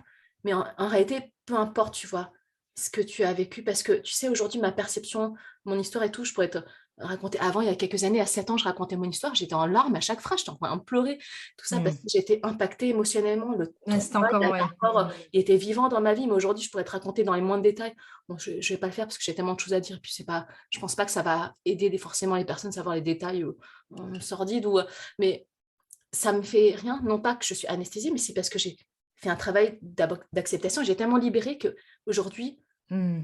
je sais que c'est moi, mais je ne suis pas impactée parce que j'ai libéré, j'ai transformé, j'ai alchimisé. Et c'est Mmh. étape par étape, mais à un moment, j'étais au même point de départ que tout le monde. C'est que c'était OK, j'ai ça, j'ai envie de changer ça, mais je ne sais pas encore. Mais là, Par aujourd'hui, où clairement, commencer? je veux Mmh. plus rester bloquée dans ma vie. J'ai la sensation d'être bloquée. Et moi, pour me débloquer, j'ai commencé par libérer ma parole. Et après, je suis allée chercher de l'aide auprès de professionnels qui ont pu m'accompagner sur ce chemin. Clairement, voilà, je remercie les personnes qui m'ont accompagnée, parce que ce chemin toute seule, alors je dis pas que c'est impossible d'avancer seule, un peu, mais être accompagnée, j'ai avancé 20 ans seule, j'ai mis beaucoup plus de temps, tu vois, toute seule, qu'en un an d'accompagnement. Et moi, c'était une psychanalyse. Et souvent, les gens me disent, ah, mais c'est très long. Dans mon cas, c'était un an. On m'a dit que c'était très court. Même ma psy m'a dit que c'était très court, mais parce que j'ai mis plein de choses en pratique à côté aussi. Mais Mmh. c'est qu'à un moment, je vais me faire accompagner parce que dans mon cas, tu sais, je me dis, mais la vie, elle est tellement courte et le temps est tellement précieux, bah, ça n'a pas de prix, je vais me faire accompagner parce que j'ai pas envie de galérer 20 ans encore pour tourner en boucle dans un processus où je vais chercher les gens les plus compétents pour me faire accompagner sur ce chemin. Et ça m'a tellement passionnée. Je dis, mais j'aurais su tout ça avant, mais j'aurais peut-être pas attendu 20 ans. Et donc, Mais je me suis orientée vers l'accompagnement voilà, c'est ça, coaching de faire transformationnel, on chercher va les dire. personnes, ouais. Et j'allais te demander justement, au vu de tout ton cheminement et ton parcours, et aujourd'hui, ben, c'est quelque part toi qui guide les personnes à Ouais. travers ce processus-là. C'est très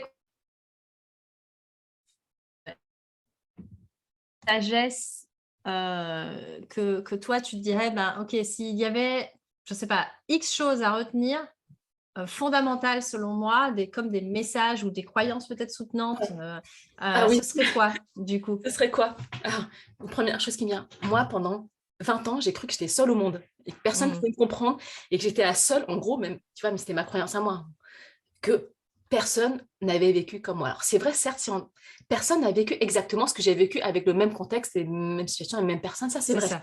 Mais Mmh. beaucoup de gens, des millions de personnes, des millions de femmes, des millions de même d'hommes ou d'enfants, enfin, dans le monde, tu vois, on est des milliards et il y a tellement de personnes qui ont vécu des violences, des traumas, notamment Mmh. des violences sexuelles. Tu vois, depuis MeToo, il y a tellement la parole qui se libère tout le temps. Mmh. Tu as des affaires comme ça. Chaque semaine, tu écoutes des infos et tout. Ça arrive à tout le monde. Mais ma croyance à moi, c'est que je suis seule au monde. Personne ne peut me comprendre.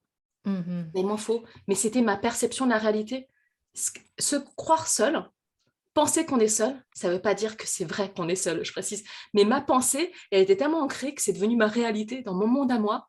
Mais Mmh. je suis seule au monde. Et quand j'ai libéré ma parole, j'ai remarqué que j'étais plus jamais seule. Parce que j'ai choisi de ne plus avancer seule aussi. J'aurais pu continuer d'avancer seule. J'aurais pu continuer de dire, bon, bah, je vais continuer et j'ai pas envie d'en parler. Mais moi, dans mon processus à moi, c'était tellement important de le verbaliser. Moi, ça passait par la voix. Je dis pas tout le monde doit passer par la voix, mais Mmh mh. pour moi, Mmh. c'est par la voix. Après, moi, c'est passé par l'écrit. C'est passé par d'autres formes aussi.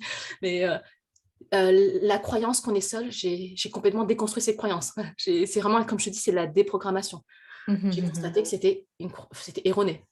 Euh, à- Ma sagesse aussi, ce que j'ai appris, c'est que c'est bon, toute seule, je peux gérer. Et, euh, et voilà. Euh, j'ai appris qu'en étant accompagnée, j'ai avancé beaucoup plus vite dans ma vie qu'en avançant seule. Mmh. Alors, voilà, c'est possible d'avancer seule. J'ai avancé pendant 20 ans seule aussi. Hein. Je n'ai pas non plus, je n'ai pas stagné, je n'étais pas au même point. Mais Mmh. c'était quand même beaucoup plus long parce que j'étais toute seule face à mes peurs, mes doutes, mes angoisses. Voilà, j'étais toute seule et avec mes croyances limitantes, bah, j'avais personne qui pouvait m'apporter un point de vue extérieur. Et un point de vue d'un professionnel ou des gens qui avaient des outils aussi thérapeutiques, Mmh. m'aident à guérir, etc. Parce que franchement, euh, face à un trauma, enfin, à ma sagesse à moi, si des personnes qui nous écoutent vivent un gros trauma, on va dire, et si on a des symptômes post-traumatiques, tu vois, si je sais pas, tu as des flashbacks, tu fais des insomnies, des cauchemars, ou tu as des crises d'angoisse, et tu as des déclencheurs, et d'un coup, tu fais une attaque de panique, je précise, il y a vraiment aujourd'hui des outils thérapeutiques. Tu n'as pas besoin de rester des années en thérapie. Il y a vraiment des outils de thérapie bref qui peuvent énormément aider à guérir Ouais, ces c'est ça. traumas. Mmh Voilà, mh. je pense notamment bon, moi, je parle de ce que je connais parce que je suis formée aussi à ces outils, mais le MDR et l'IMO, moi je fais le MDR et l'IMO, c'est de l'intégration par les mouvements oculaires, mais voilà, le MDR, donc c'est les mouvements oculaires, ça aide, et ça peut aider énormément, on n'a pas besoin d'années de séances. C'est ça. Mmh. L'hypnose thérapeutique, ça peut beaucoup aider aussi. Enfin, voilà, je sais que la PNL aussi a des outils comme ça. Enfin, moi, je combine, voilà, mais la thérapie orientée solution, comme le nom l'indique, on peut vraiment aller chercher des solutions. Mais on n'est on n'est plus obligé de subir aujourd'hui. Et je pense qu'il y a aussi un manque d'information, parce que moi, à l'époque, je ne savais pas qu'il y avait des Tous outils ces thérapeutiques. outils. Mmh mh. Voilà, moi, je pensais qu'il fallait peut-être rester 20 ans, 50 ans sur le divan d'un psy. Alors oui, il y a des thérapies longues, mais quand c'est vraiment des traumas, on peut vraiment aller soulager des symptômes post-traumatiques. On n'est pas obligé de rester toute sa vie avec, parce que c'est vraiment une sorte de torture on s'invite. Déjà que le trauma, c'est dur à vivre, mais si tu as l'impression de revivre constamment ton trauma, Mmh mh. voilà, c'est important de savoir qu'il y a vraiment des outils pour alléger des souffrances. C'est Ça c'est existe ça et c'est je ne ça savais et pas. c'est intéressant aussi parce que souvent il y a la croyance que, bah, justement pour des traumas, c'est long d'en guérir, c'est et là Non, en fait, c'est tellement, il y a tellement, tellement tellement, d'outils comme tu dis aujourd'hui que tellement je qui faux. sont presque magiques quoi. Tu te Et dirais, tu as bah, on a l'impression. tellement l'impression Oui, mais moi j'ai accompagné des personnes qui, pareil, ça fait des années, etc. aussi, mmh. des dizaines d'années, même des personnes qui avaient fait vraiment des dizaines d'années de thérapie, enfin, on va dire, Mmh. juste par la parole, enfin, la psychanalyse, c'est très très bien aussi, hein. Moi j'ai fait ça m'a aidé. Mais parfois, il faut, si vraiment tu as des symptômes post-traumatiques, tu peux combiner et aller chercher en fait d'autres outils thérapeutiques, hein, c'est pas incompatible. Moi, ce qui m'a aidé dans mon parcours, c'est faire un parcours aussi, on va dire, pluridisciplinaire, hein. J'ai fait, voilà, j'ai commencé par C'est une ça. psychanalyse, après j'ai fait du coaching, voilà, j'ai fait d'autres choses et j'ai expérimenté la thérapie brève, j'ai expérimenté l'hypnose. En fait, j'ai expérimenté sur moi et ça m'a tellement passionnée. Je dis, ah, je vais me former à ça. Mais la croyance populaire qu'il y a, c'est que bah, il faut des années pour sortir. Plus ton trauma est, on va dire, gros, entre guillemets. Enfin, j'aime pas comparer, mais souvent, un Ouais. gros trauma, un attentat, la guerre, un viol et tout, ton truc est gros, ben, là, t'en as vraiment pour des années à t'en sortir. Il n'y a rien de plus faux, non. Non, non. Pas forcément. En fait, Pas c'est à nouveau, forcément. ça reprend la notion du choix et de la permission de se dire: «En fait, c'est possible pour moi de me libérer, rapidement». En tout Et cas souvent, de il y a une croyance. Moi, j'avais aussi une croyance, on peut pas du tout guérir, tu vois. mmh, C'est tatoué à vie et c'est c'est ça. tellement, tellement faux, en fait. Ça me définit pas. Une croyance que j'avais, c'est l'épreuve, limite, c'est tatoué sur mon front. Alors, bien sûr, c'est mais une image, tu vois, où bah, j'ai pas le droit d'être heureuse après ça parce que en gros, j'ai un handicap, tu vois, qui est pas Mmh visible. mh. Mmh. Mais j'ai un handicap invisible. Ben, vu ce qui m'est arrivé, ben, je suis condamnée un peu, tu vois, à être un je me résigne. Non, absolument faux. On a droit tous au bonheur. C'est au contraire, en fait, c'est si le bonheur existe, c'est qu'on a le droit tous à sa part. En fait, on a le droit, on mérite tous le meilleur dans sa vie, indépendamment des épreuves qu'on traverse. Mmh Les mh. épreuves, moi, je pensais que c'était une identité en soi. Moi, je me voyais comme victime, Mmh. victime de viol ou voilà, ou même, on va dire, tiens, j'ai traversé d'autres épreuves récemment, tu vois, un divorce, un chemin de résilience, là, c'était la maladie aussi cette année, et là, j'ai guéri aussi, des choses comme ça. Bah non, la maladie, c'est pas moi. Ou divorce, un mot, ben, ça me définit pas non plus, tu C'est vois. ça. Mmh mh, Ou mmh. un deuil, et cetera, bah non, c'est pas des choses où tu voilà, peu importe l'épreuve, c'est temporaire, si on choisit. Mais par contre, il y a une possibilité de choisir de faire durer ses souffrances, c'est un choix aussi. Je conseille pas ce choix, mais c'est un choix, hein, voilà. Chacun est libre de faire ses choix. Je sais ce qui est mieux pour moi, je peux pas choisir pour les autres. Par contre, on peut faire un autre choix, vraiment, peu importe ce qu'on a vécu, on peut choisir de choisir soi, on peut choisir de se libérer, on peut choisir de se faire accompagner, on peut choisir autre chose qui va forcément impacter les résultats qu'on aura dans sa vie. C'est parce que moi, j'ai fait des choses autrement, avec une façon de penser différente, et j'ai fait un choix différent, que j'ai eu des résultats. Je précise, c'est pas tombé du ciel, hein. J'ai travaillé sur moi, je continue encore, Mmh. mais c'est parce qu'à un moment, j'étais tellement déterminée que j'ai dit: «Non mais là, je vais investir, mon temps, mon énergie et mon argent», parce que ça, oui, bien sûr, il y a un coût aussi, mais j'ai jamais regretté un seul centime de tout ce que j'ai investi en temps, en Mmh. énergie, en argent dans, ma reconstruction, ma résilience, parce que je pense que c'était vraiment le plus beau cadeau à se faire, et que je me dis: «Beh, OK, un homme un jour a commis cet acte, qui est bien sûr qui est répréhensible par la loi, mais moi je ne suis pas la loi, je ne suis pas là pour, je suis pas la Mmh. police. Dans mon cas, il y a prescription, j'ai dû chercher un chemin de guérison qui ne passait pas par la justice. Si j'attends que Mmh. la personne elle souffre et qu'elle soit derrière les barreaux, ce qui arrivera, certainement jamais. Puis même Ouais. si ça arrivait, j'ai accompagné des personnes où il y avait vraiment, tu vois le verdict avec, la Mmh. prison. Le jugement. Mmh. Bah, ça m'a pas guérie. Mais oui, parce que la guérison, elle est intérieure à soi. Ça peut aider, hein, bien sûr. Bien sûr, moi, je précise des personnes qui ont vécu des traumas ou par exemple des violences sexuelles. Alors, chacun est libre de faire ce choix. Moi, à un moment, j'ai mis 23 ans pour faire le choix de porter plainte. Ça, c'est un Mmh. choix aussi parce qu'on peut pas imposer à une victime, tu dois porter plainte, et cetera. Enfin, non, c'est un choix, c'est tellement dur. Mais moi, dans mon cas, ça m'a beaucoup aidé dans mon parcours de reconstruction. Mmh. Et on peut pas mettre tous ses espoirs sur ça. Donc c'est un choix qu'on peut poser, ça peut énormément aider d'avoir la reconnaissance. Moi, il y avait prescription, mais il y avait comme la reconnaissance de, la police qui me disent: «Bah, ça s'appelle un viol, ça s'appelle un viol sur mineur». J'avais, le papier, c'est marqué ça. Enfin, on a reconnu.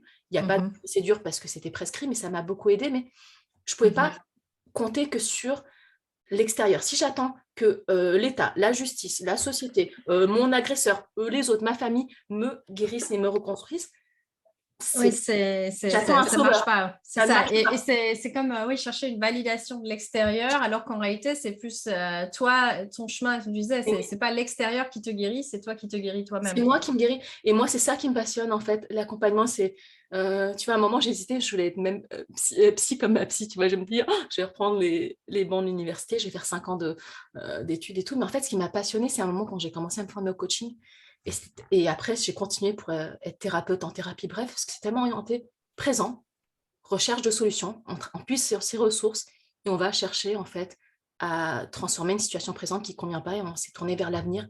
Et je dis, mais c'est tellement ça ma démarche. Et à un moment, c'est pour ça que ma psychanalyste, enfin, pouvait me suivre, j'allais trop vite en fait. Et à un moment, j'avais plus besoin de brasser mon passé et je ne pouvais pas m'accompagner plus dans ce chemin-là. Mais j'ai fait tout un chemin de guérison avec elle et je suis très reconnaissante. Mais à un moment, j'ai dit, ah, mais ça me passionne en fait. C'est le présent.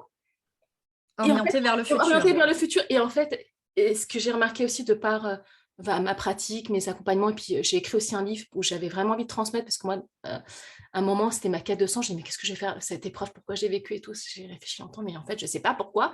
Mais dans ce cas, le sens, je vais le créer, je vais transmettre des choses, parce que pour moi, ça a du sens de transmettre ce que j'ai appris, ce que j'aurais aimé savoir, d'écrire le livre que j'aurais aimé avoir à mes côtés quand j'avais 15 ans, tu vois, pour ne pas me sentir seule au monde. Et je vais transmettre des outils. Alors, voilà, je l'ai fait dans, on va dire, tout ce que je pouvais transmettre par écrit, j'ai donné les outils aux gens, les outils thérapeutiques. Après, c'est vrai que quand on est accompagné individuellement, on peut aller plus en profondeur, c'est de l'individuel. Bien sûr. C'est vrai qu'un livre ne va pas remplacer une thérapie, mais il y a tellement d'outils qu'on peut déjà appliquer. On peut on peut faire des exercices. Je donne vraiment beaucoup d'outils qui passent par le média de l'écriture, parce que moi, ça m'a beaucoup aidé. On peut déjà commencer, je précise, sa propre thérapie. Et après, si avancer, dans mon cas, avancer, accompagner, j'ai gagné, je pense, des Ouais, années, des années, ouais. dans mon parcours. Et après, ce qui m'a passionné, c'est vraiment développer des outils aussi de compréhension. Comment ça marche, la guérison. Enfin, moi, ce qui me passionne, c'est comment on fait pour guérir. Parce que pour moi, souvent, les gens me disent, on ne peut pas guérir et tout. J'avais même fait un post dessus ou une newsletter. Enfin, je fais mes petites vidéos et puis je demandais, est-ce qu'on peut guérir de tout? Et puis, c'était un débat. Et souvent, on me dit, non, mais il y a des traumas, on ne peut pas guérir, etc. Ça dépend de ce qu'on entend par guérison. Mais pour moi, la guérison est un chemin intérieur. Et pour moi, s'il y a une blessure, ce serait tellement injuste que le mot blessure existe et qu'il n'existe pas le mot guérison, n'est-ce pas? Donc, pour moi, la guérison est possible. Mais ça part d'un De choix, soi. d'un chemin intérieur. Voilà. Et c'est pas. Et la cicatrisation, la cicatrisation, c'est visible. Tu vois, je me suis blessée, tu vas me dire, tiens, Nia, je vois que c'est refermé ta plaie, c'est visible, mais la guérison, c'est l'intérieur. Donc, c'est pas forcément visible par les autres, mais moi, je sais qu'en fait, j'ai guéri des blessures. Puis, on a tous un chemin de guérison. On peut encore guérir aussi. Je pense que la vie, c'est ça. On a toujours d'autres blessures à guérir. C'est sans fin, tu vois. Mais j'ai remarqué en fait qu'on peut vraiment avancer sur un chemin de libération, de guérison profonde, de guérison de blessures, de ces traumatismes, sans rester des années à tourner en boucle dans le problème. C'est ça. C'est vraiment ça. Tu vois, j'ai cité, il y a Peter Levine qui a écrit un magnifique livre qui s'appelle Réveiller le tigre, guérir le traumatisme. Moi, j'adore lire sur comment les d'autres experts aussi parlent du trauma, des outils de guérison, parce que je suis tellement passionnée par les mécanismes et comment concrètement on fait, tu vois, et j'accompagne les gens sur ce chemin-là. Et je vais citer ce qu'il a dit. À un moment, il a écrit ça, Peter Levine. Contrairement à la croyance populaire, le traumatisme peut être guéri. Et non seulement il peut être guéri, mais dans beaucoup de cas, sans de longues heures de thérapie, sans la pénible reviviscence des souvenirs et sans dépendance aux médicaments. Nous devons prendre conscience qu'il n'est ni possible ni nécessaire de changer ce qui s'est passé. C'est tellement, alors je pourrais t'en parler des heures, mais c'est tellement ça. En fait, déjà, j'ai pris conscience un jour que je ne pouvais pas changer ce qui est arrivé. D'où chemin vers l'acceptation. Et c'est à partir de là que les portes de l'acceptation, quand tu arrives à l'acceptation, ça ne veut pas dire qu'on approuve.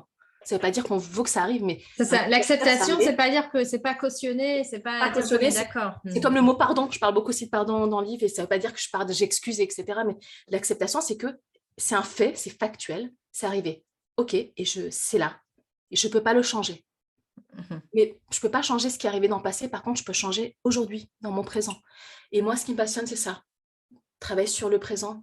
Et d'ailleurs, les personnes que j'accompagne, que ce soit en accompagnement individuel ou même dans mon programme Les Alchimistes, qui est un accompagnement collectif sur plusieurs mois, en fait, on prend le point de départ, travailler sur l'acceptation et j'ai même pas besoin, en fait, que les gens me racontent ce qui est arrivé. Moi, ce qui m'intéresse, c'est dis-moi, c'est quoi? Comment ton trauma ou ton épreuve est vivante aujourd'hui?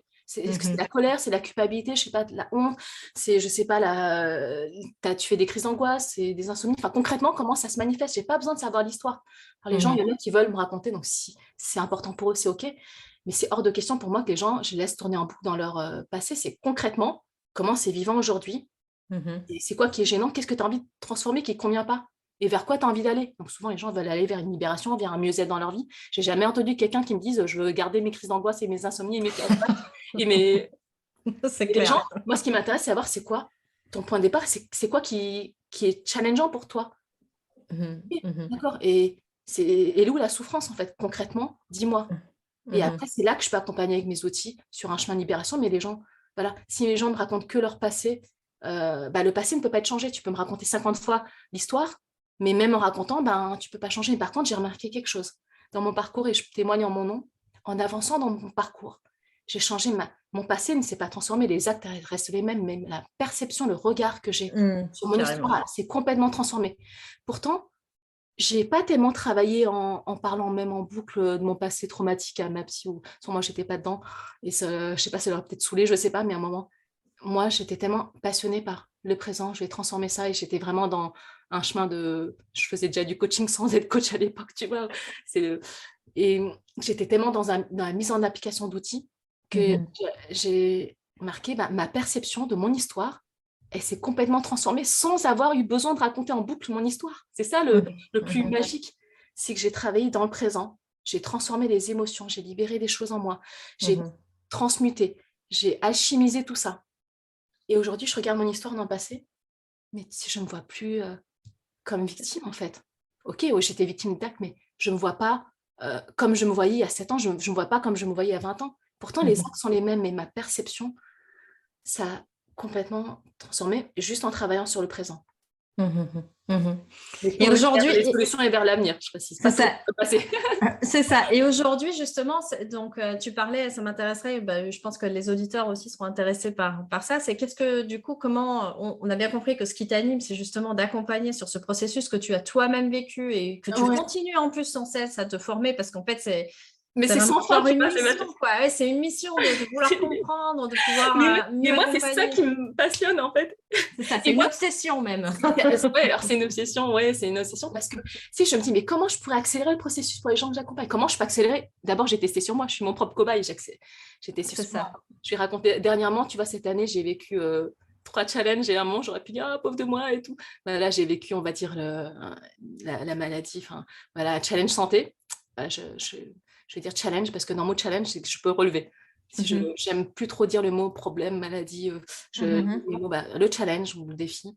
Après, le divorce, après 20 ans de mariage et tout, ça m'a pas mal challengée aussi. Et après, j'ai vécu aussi l'épreuve santé, ça, vu que j'avais des souffrances, on va dire, qui m'accompagnaient, des douleurs, en fait, jour et nuit pendant 6 mois, ça m'a mené à un burn-out.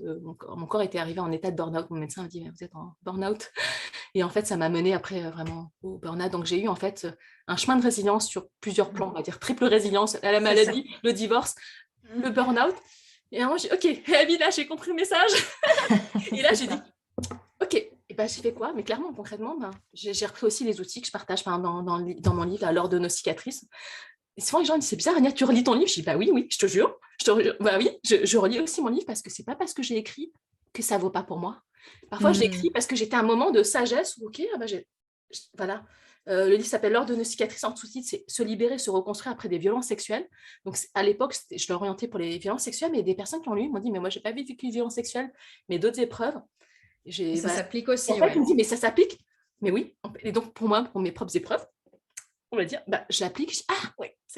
Parce que je me dis à un moment, tu sais, je l'ai écrit, mais est-ce que c'est quand même un peu plus en profondeur pour moi. C'est ça, en fait, c'est un peu comme s'il y avait, je sais pas si tu as ça, mais tu vois, tu peux connaître, comme je dis, il y a comme des niveaux de profondeur ou des couches d'oignons. C'est que tu peux te libérer d'une couche d'oignon, mais alors après, toujours la même phrase, par exemple, qui va te porter, qui va t'amener du point A au point B, mais de rappel. Comprise à un autre niveau. Ça, c'est genre, OK, là, j'ai un défi que je relève. OK, il est relevé. Libéré de la honte et de la culpabilité sur ce point-là. Génial. Mais alors, tu as un autre challenge qui arrive J'ai- par un autre endroit. Ben, moi, j'en avais 3 et ça m'a pas mal challengé. Aujourd'hui, je peux en rire. Et crois-moi qu'il y a quelques mois, j'étais en train de pleurer parce que j'avais mal partout dans mon corps et Mais que bien même les sûr. antidouleurs puissantes ne faisaient rien sur moi, même des trucs à base de dérivés de la morphine et tout. Et les médecins ont dit, mais c'est ce qu'il y a de plus puissant. Je dis, oui, mais j'ai toujours mal. Et Ouais, j'ai c'est compris ça. qu'il y a un truc aussi au niveau de la tête, Mhm. dans mon esprit, tu vois. De la psyché, Et ouais, c'est la ça. psyché, Mhm. enfin, la guérison, elle peut pas. Alors, bien sûr, il faut prendre son traitement. Je précise, hein, si les médecins donnent, voilà, s'il faut prendre des traitements. Et je précise, c'est pas une honte non plus. Hein. Voilà, les gens me disent, mais je dois prendre des antidépresseurs ou des anxiolytiques ou des médicaments. C'est pas une honte de prendre des médicaments. Mais se dire, voilà, c'est ponctuel, c'est net ponctuel.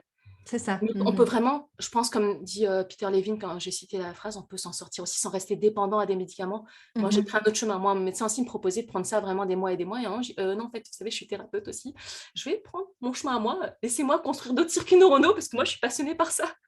La Mhm. création de nouveaux circuits neuronaux. Et j'ai laissez-moi faire par mes moyens et je reviendrai vers vous là pour le traitement que vous me proposez. Mais je vais faire Pour le autrement. moment, c'est ça. Pour le moment, je vais essayer une autre voie, quoi. Ouais, ça peut. Mais voilà, bon, j'ai la chance aussi d'avoir des outils. Et puis bon, si je suis bien accompagnée si j'ai besoin. Moi, aujourd'hui, j'hésite pas.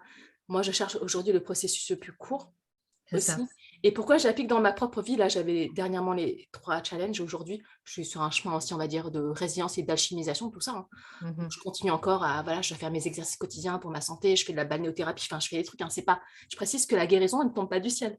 Je Oui, c'est voudrais pas. ça. Mhm. Et d'ailleurs, je voudrais même pas que ce soit comme ça parce que si j'estime que ça tombe du ciel, c'est que ça vient d'une force extérieure et que je dois prier que ça tombe et que je peux rien faire. Non, ça vient de soi et de ce que je mets en place et la guérison. Pour moi, c'est le chemin et la guérison. Et c'est ça qui me plaît, c'est qu'en fait, j'accompagne les gens sur un chemin d'auto-guérison, d'auto-libération. Et moi, ce qui me passionne, c'est vraiment de donner des clés d'autonomie parce que c'est hors de question pour moi d'accompagner les personnes sur un Mhm. chemin de dépendance. Enfin, j'ai déjà vu ça. Enfin, pour moi, c'est pas OK par rapport à mes valeurs. C'est pas dans. Ça touche à ma déontologie, mon éthique. Pour moi, c'est pas OK Mhm. parce que j'ai vécu aussi un chemin où voilà, j'étais un peu dépendante ou la dépendance affective, hein, on va dire, des choses comme ça. Je pensais que ça allait venir des autres et qu'on allait me guérir et tout. Mhm. Mhm. Ça m'a pas été utile. Et donc, tous ces chemins-là, tous ces différents, on va dire, chemins de résilience, ça se recoupe aussi. Mais je dis, mais comment je pourrais accompagner les personnes avec tout ce que j'apprends, et j'apprends encore, pour que ce Pour soit les aider à au être service autonomes aussi sur de la tout. suite. Voilà. Mhm. Mhm. Mais pour moi, c'est vraiment ça, je pense, le plus important. Enfin, une des choses les plus importantes, c'est vraiment redonner les clés de l'autonomie aux gens, en fait. Enfin, vraiment redevenir, tu vois, euh, c'est ce que j'appelle les clés de la souveraineté, mais ça vient jamais de l'extérieur de soi. D'autres personnes peuvent aider, nous accompagner ou contribuer, mais c'est comme si tu attends que ton bonheur vienne de De quelqu'un l'extérieur. l'extérieur, Mhm. ma on peut attendre longtemps. Si je devais attendre que ça vienne de l'homme qui m'a violée, ben, je pourrais peut-être attendre toute sa vie. Si j'attends qu'il vienne me demander pardon, ça ne viendra Mhm. peut-être jamais, tu vois. Mhm. Donc, Mhm. tu vas reporter ma, ma reconstruction, ma résilience, et j'ai pas envie d'attendre, euh, tu vois, des années encore pour commencer à vivre ma vie, parce que comme c'est un processus, ça prend quand même, bah, c'est des étapes et qui prennent du temps, Mhm. hein, ça dépend des personnes, mais aujourd'hui, j'ai remarqué que par rapport à mes 3 derniers challenges, triple résilience, j'ai appris des choses, j'ai dit, waouh, en fait, on peut accélérer le processus, mais tu sais, je pense que c'est comme un muscle, plus je muscle la Oui. résilience, et plus, parce que forcément, je pratique depuis des années, là, sur le chemin de l'acceptation, j'étais plus dans la lutte comme pendant 20 ans, j'ai essayé de lutter, ou j'étais plus dans la résistance, et j'ai mis en place beaucoup plus vite des choses, et j'ai remis en Mhm. place des outils que j'ai déjà utilisés dans mon propre parcours. C'est que C'est j'ai ce- accéléré le processus et je dis, ah, j'ai Mhm. compris les choses. et C'est ça. c'est Mhm. ça que j'ai envie de transmettre, en fait. C'est vraiment ça aussi, parce que tu sais, une quête dans ma vie, c'était, voilà, l'épreuve, elle n'a pas forcément de sens. Souvent, j'ai envie de dire, mais je cherche le sens. Moi, j'ai cherché 20 ans, il n'y a pas de sens. Enfin, ça s'appelle des faits. Factuellement, c'est Mhm. ça. Il n'y a pas de force. Enfin, parfois, je sais pas c'est quoi le sens. Le sens, c'est il faut que la personne qui a commis les actes me dise c'était quoi le sens. Et ça se trouve, même lui, il n'a pas de sens. Hein, c'est sans doute un mal-être intérieur, je ne sais pas. Mais par contre, Mhm. le sens, tu peux le créer. Enfin, moi, j'ai toujours été passionnée par le partage et la transmission. Mhm. Et pour dire, mais tu vois, si ce que j'ai appris sur mon parcours et ce que j'ai jamais eu avant, j'ai jamais lu un livre qui me donne des outils concrets et que moi, j'aurais eu tout ça, mais j'aurais pu tellement avancer plus vite. Et donc, je me dis, Mhm. si mon partage d'expérience peut peut-être inspirer des gens ou accélérer le processus de d'autres personnes, peut-être encourager à libérer sa parole. Mais pour moi, c'est ma plus belle récompense. C'est pour ça que j'ai ouvert ma chaîne YouTube. Tu vois, il y a quelques années, il y a 3 ans, qui s'appelle Anya Tsai, et j'ai commencé à partager des vidéos. Et les gens me Mmh. disaient, mais Anya, tu vois ce que tu as dit sur la culpabilité ou ton partage, ou quand je disais, voilà, mon dépôt de plainte, ou des gens me disaient, ou même mon livre, tu vois, il y a des gens qui m'écrivent, je ne connais pas des lecteurs, des lectrices, qui me disent, mais merci, grâce au livre, grâce à des vidéos, j'ai libéré ma parole. Ou il y a une personne qui me disait, avant de lire le livre, je me sentais coupable d'exister. Comment tu peux avancer dans ta vie en étant heureuse avec une croyance comme ça? Il dit, je me sentais Mmh. coupable d'être en vie. Et maintenant, je mets en pratique et tout. Et après, j'ai choisi de me faire accompagner, etc. Mais ton livre m'a tellement C'est aidée. À ça, la fin de la ouvert, lecture, mmh. voilà, il m'a dit, mais maintenant, je me dis, j'ai le droit aussi à être heureuse. Je dis, waouh, c'est beau. Ce qu'on me dit quand les gens m'écrivent ça, je dis, mais Mmh. merci de me partager ça. Et pour moi, je dis, waouh, ça a du sens alors de partager ça. Tu vois, comme Mmh. le podcast, je te partage des Mmh. clés. Je fais vraiment avec beaucoup d'amour, parce que je me dis, j'aurais aimé qu'on me dise tout ça. Mmh. Et d'une personne, tu vois, ce que j'ai traversé, c'est pas vain. Ça C'est sert, c'est ça. utile à Mmh. d'autres. Et puis après, s'il y a des personnes qui ont envie tu vois, de marcher un chemin que j'ai marché, de se faire accompagner. C'est pour ça que j'aime le terme mentor, tu vois. Mmh. Alors, je dis souvent mentor, moi, je ne peux pas dire coach, mais mentor, parce qu'un mentor, c'est quelqu'un qui a marché un chemin. Ou un guide, tu vois, quand tu vas faire l'ascension d'une montagne. Imaginons que tu veux faire l'ascension, je sais pas, de l'Everest. Je vais chercher un guide, et puis je vais prendre un Sherpa aussi, puis je vais chercher des gens qui savent en fait par quelle voie il faut passer, et quel chemin, et Mmh. comment il faut s'entraîner, etc. aussi. Parce que ça ne s'improvise pas de faire l'ascension de l'Everest. Et je pense que prendre un guide, ça sera certainement le chemin le plus court que d'essayer de tâtonner tout seul. Mmh. Déjà, je Mmh. ne sais même pas si on peut aller faire l'Everest toute seule. Enfin, Non, je crois pas, mais mais bon, parce que là, c'est quand même difficile. Mais moi, j'ai fait l'ascension du mont Fuji, par exemple. Mmh. Voilà, c'est quand même challengeant. Il y a des préparations et tout. Puis après, tu peux faire le Mont Blanc et d'autres choses, ou le Kilimandjaro, ou ce que tu veux. Mais à un moment, euh, prendre quelqu'un qui a, tu vois, un mentor ou un guide qui a marché ce chemin-là, c'est ça. tu peux t'économiser des impasses et des chemins de souffrance, ou des chemins, moi, j'ai tâtonné, etc. C'est pour ça que je suis passionnée de continuer à apprendre et me former, parce que je cherche encore, je sais pas, c'est quoi le moyen le plus court? Le moyen, puis les outils évoluent, etc. Et moi, Mmh. moi-même, j'évolue, et j'ai dit, mais ce que j'adore, c'est tu vas transmettre des outils en toute autonomie, pour que mes coachés, mes clients et mes alchimistes que j'accompagne, puissent vraiment s'économiser un temps précieux. Parce que, tu vois, ce serait injuste, tu vois, si tu as déjà souffert, on va dire, je sais pas, on va dire dans mon cas, 20 ans de silence et tout. Non, si mon parcours de guérison doit durer aussi 20 ans, ce serait tellement, tellement C'est pas ça. juste, tu vois. Je dis, en fait, peu importe la profondeur des blessures, mais Ouais. on- le chemin de guérison n'est pas forcément proportionnel au chemin de souffrance, je précise, hein. C'est C'est pas, ça.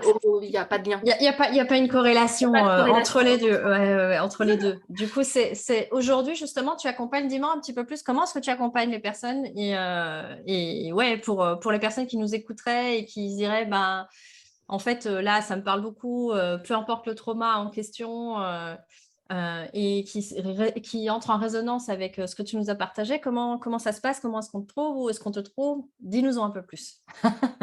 Oui. Alors, comment ça se passe? Alors, moi, je fais de l'accompagnement individuel. Voilà, je suis en, Mmh. en coaching, en thérapie brève, et en mentorat, on va dire, de Mmh. personnes. Enfin, j'ai un accompagnement individuel, et j'ai un accompagnement aussi collectif. D'accord. L'accompagnement individuel, c'est du one-to-one, et je Mmh. vais marcher ce chemin. Je précise côte à côte, hein, je ne fais jamais à la place des gens. C'est hyper important pour moi de préciser, parce que je pense que je ne rends pas service aux gens si je fais à la place des personnes. C'est un chemin où la personne, elle redevient responsable de sa vie. Mmh. Quand on est responsable, tu sais, de sa guérison, responsable de sa vie, c'est qu'on est responsable aussi des résultats. Si, c'est important. Pour moi, le mot responsabilité, c'est un mot qui est beau. Ça ne veut pas dire culpabilité, hein. Mmh mh, Je n'aurais pas mmh. le temps de trop développer, mais c'est vraiment différent. Pour moi, la mot responsabilité, c'est qu'en fait, on est capable d'agir. C'est ça l'étymologie, c'est capacité d'agir. Responsibility, ouais, c'est ça, C'est capacité de répondre. responsible. Voilà, en Mmh anglais, je mh. trouve que c'est tellement responsible, ça veut dire capable de répondre. Tu es capable de répondre, en fait. C'est-à-dire que tu es capable si tu es capable de répondre, tu es capable de choisir autre chose ou de faire autrement. Mais Mmh mh. c'est une capacité. Et donc, en fait, si tu es responsable voilà, des choix que tu fais, tu reprends la responsabilité de ta vie, et donc tu es responsable aussi des résultats que tu vas obtenir. Et souvent les gens me disent, Marania, c'est grâce à toi, je suis guérie, Mmh. ou tu m'as sauvée. Je dis non, non, je précise, je redis, non. Tu as choisi de te faire accompagner. Donc, tu Mmh. aurais pu ne pas choisir et tu as choisi de mettre en application les exercices que je te propose. Donc, c'est un choix. Tu aurais pu ne rien en faire aussi. Mais aujourd'hui, ben, je précise, voilà, moi, j'ai été marcher à tes côtés, mais c'est toi qui marchais sur tes pas et moi, j'étais l'observateur et témoin et je suis honorée. En fait, moi, je crois que je dis aux gens, mais je suis tellement honorée d'accompagner les gens sur un chemin qui est le leur. Il n'y a jamais deux chemins qui se ressemblent. Mais ce qui Mmh. est beau, je trouve, dans un parcours, c'est quand tu redonnes les clés aux gens. Enfin, tu vois, les gens, enfin, tu tiens la télécommande de ta vie ou tu tiens le volant de ta vie. Et moi, je suis le passager avant.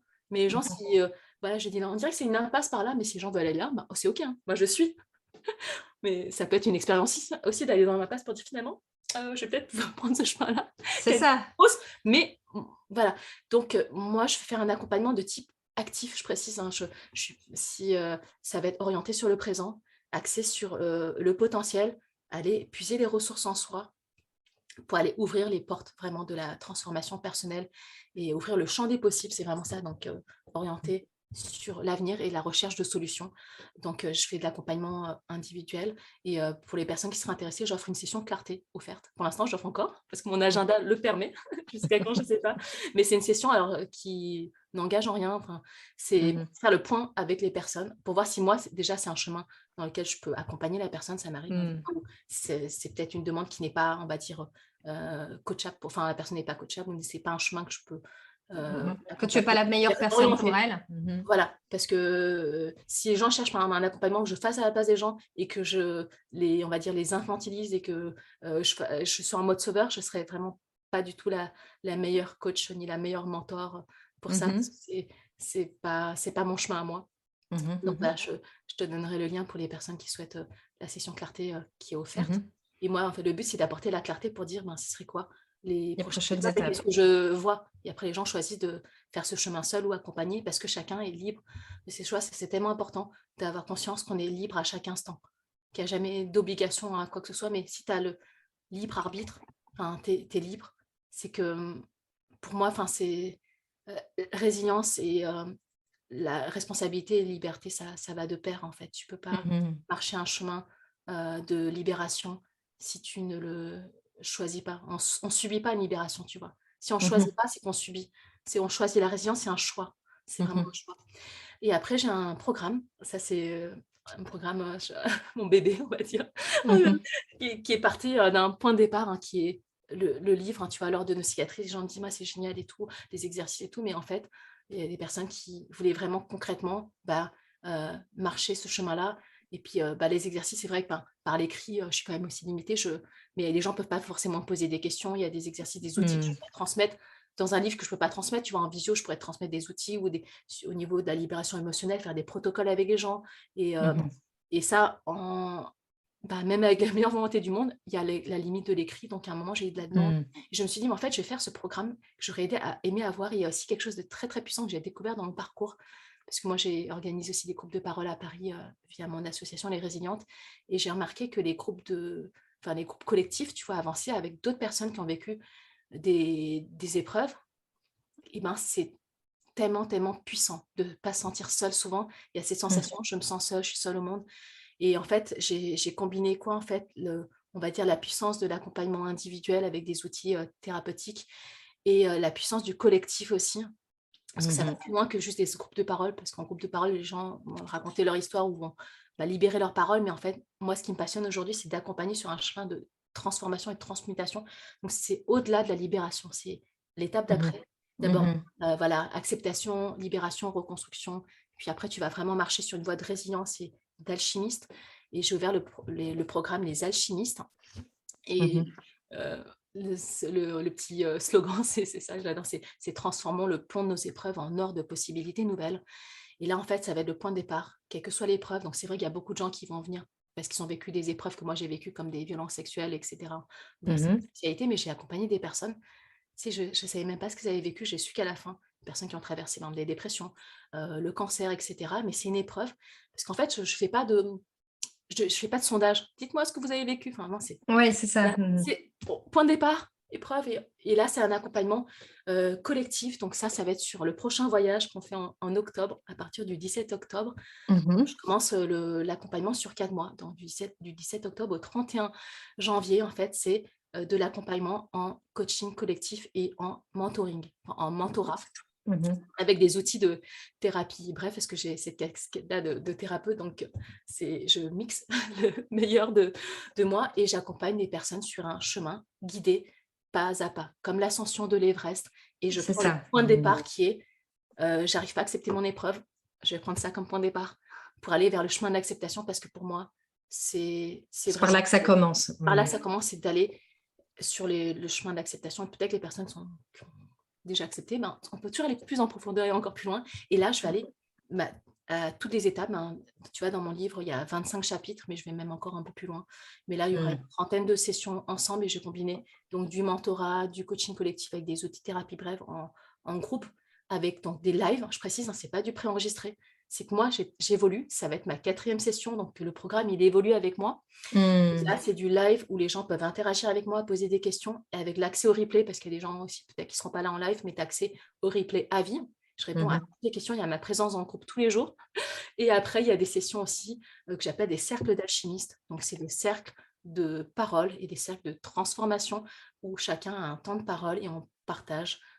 Voilà, donc parce que c'est combiné vraiment, tu vois, le pouvoir du collectif avec un parcours individuel où C'est ça. je donne en fait vraiment le meilleur de mes outils, le meilleur de moi et mon parcours, ce que j'ai appris dernièrement aussi. Et comme moi, je continue d'avancer, d'évoluer, ben, je partage aussi moi-même. Ben, à un Ces moment, trouvailles, quoi. Les voilà. dernières Et trouvailles. moi-même les challenges, parce que je dis aux gens, mais c'est bien beau d'enseigner, mais je vais vous montrer que moi aussi, je mets en application. Tu vois, quand la dernière session Les Alchimistes, c'était en début d'année, bah, je traversais à l'époque, ben, il y avait la maladie, et puis j'avançais vers le divorce, etc. Bah, je traversais tout ça aussi, mais en fait, ben, tu vois, les gens me disaient souvent, mais tu vois, Ania, le fait que toi, tu marches ce chemin avec nous, c'est pas que juste de la théorie, parce qu'à la théorie, tu en as plein, tu peux acheter plein de bouquins, tu peux te former, tu peux regarder tu as plein de conférences gratuites tout le temps, tu vois, des sommets, etc. C'est super, mais la théorie, c'est jamais source de transformation. La théorie, c'est source d'information, et c'est très bien, la connaissance, c'est super. Par contre, si on veut marcher un chemin qui est de transformation, à un moment, juste l'information ou la connaissance théorique, ça ne va pas suffire. Il faut l'implémenter, c'est-à-dire qu'il faut que ça passe par l'intégration. Et l'intégration, ça passe par le corps. Ça passe par, il y a des choses qu'il faut travailler, mettre en application. Si je veux apprendre à nager, j'ai beau regarder 10 000 vidéos sur YouTube et la technique de la nage, on va dire du papillon. Si je ne me mets pas dans l'eau et si je ne commence pas à faire des mouvements, je ne saurais jamais nager aucune nage. Et encore moins le papillon. Je dis ça parce que je ne sais pas nager de papillon. mais à un moment, tu vois, la théorie, c'est super. Hein. Mais Il y a une limite, ouais. Il y a il y a la une limite, limite. comme tu dis. Là, c'est plus de l'information, c'est une transformation dans le genre d'accompagnement que tu fais, que Et tu les gens souvent proposes. disent, bah, je sais déjà tout ça, tu regardes des sommets, des conférences, ah, mais je lis ça, mais je sais tout ça. Oui, ok, tu sais. Mais est-ce que, à quel niveau d'application tu mets? Ah oui, mais en fait, non, pas encore. Ok. Et là, en fait, les gens, dire qu'ils sont, je vais pas dire qu'ils n'ont pas le choix, enfin, ils ont quand même le choix, mais quand je marche pendant 4 mois, 2 fois par semaine, plus ma présence tous les jours dans le groupe, plus après, 1 fois par mois, on se réunit en groupe d'alchimistes, en cercle, bah, les gens, ils ont pas le choix d'avancer. Enfin, ils s'étaient condamnés à avancer. Quoi. Disons que tu peux payer de l'environnement, rien faire, c'est possible aussi. c'est ça. L'environnement, disons que tu vas favoriser ou Voilà. faciliter le fait d'avoir le contexte, l'environnement, le T'es porté par soutien. l'élan. Et quand les gens C'est ça. partagent leurs avancées, à un moment, tu dis, oh, c'est possible pour les autres, bah, c'est possible pour moi. C'est ça.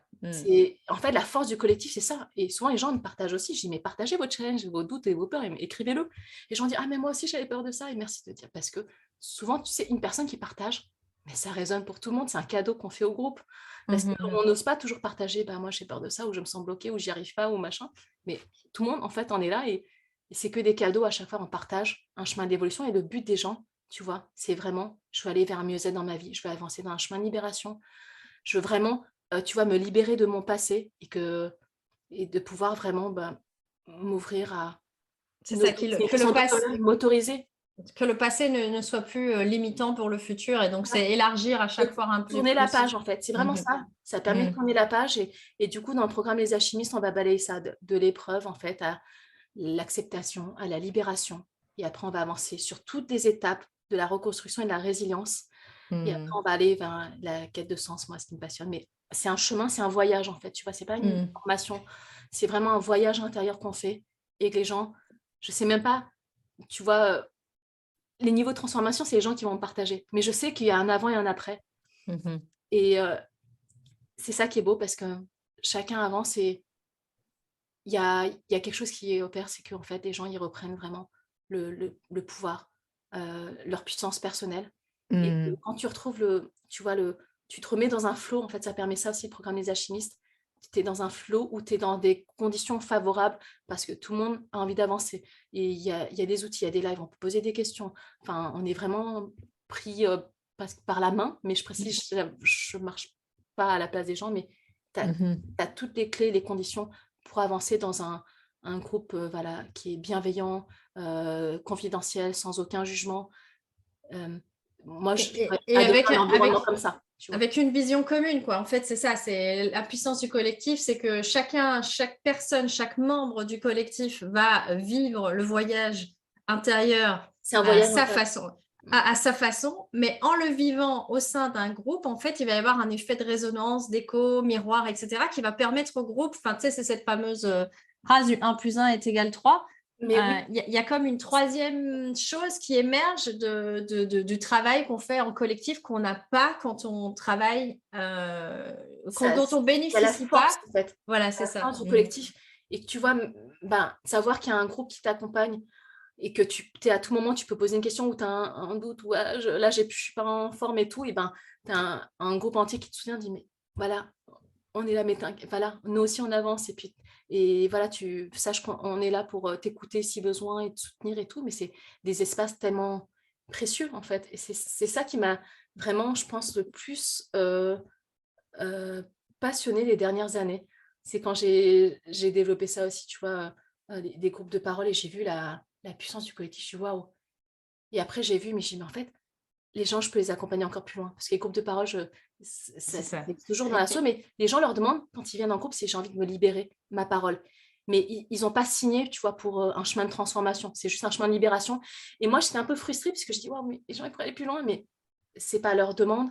Ils sont pas Mhm. acheteurs pour ça. Et je n'ai pas à emmener les gens avec moi sur un chemin où ils ont pas cette demande. Enfin, moi, voilà, je suis pas arrivée en mode sauveur. Et à un moment, j'avais un peu cette casquette-là, j'avoue. Donc, j'ai travaillé dessus. Je dis, non, en fait, les gens, ils veulent juste ça, c'est OK.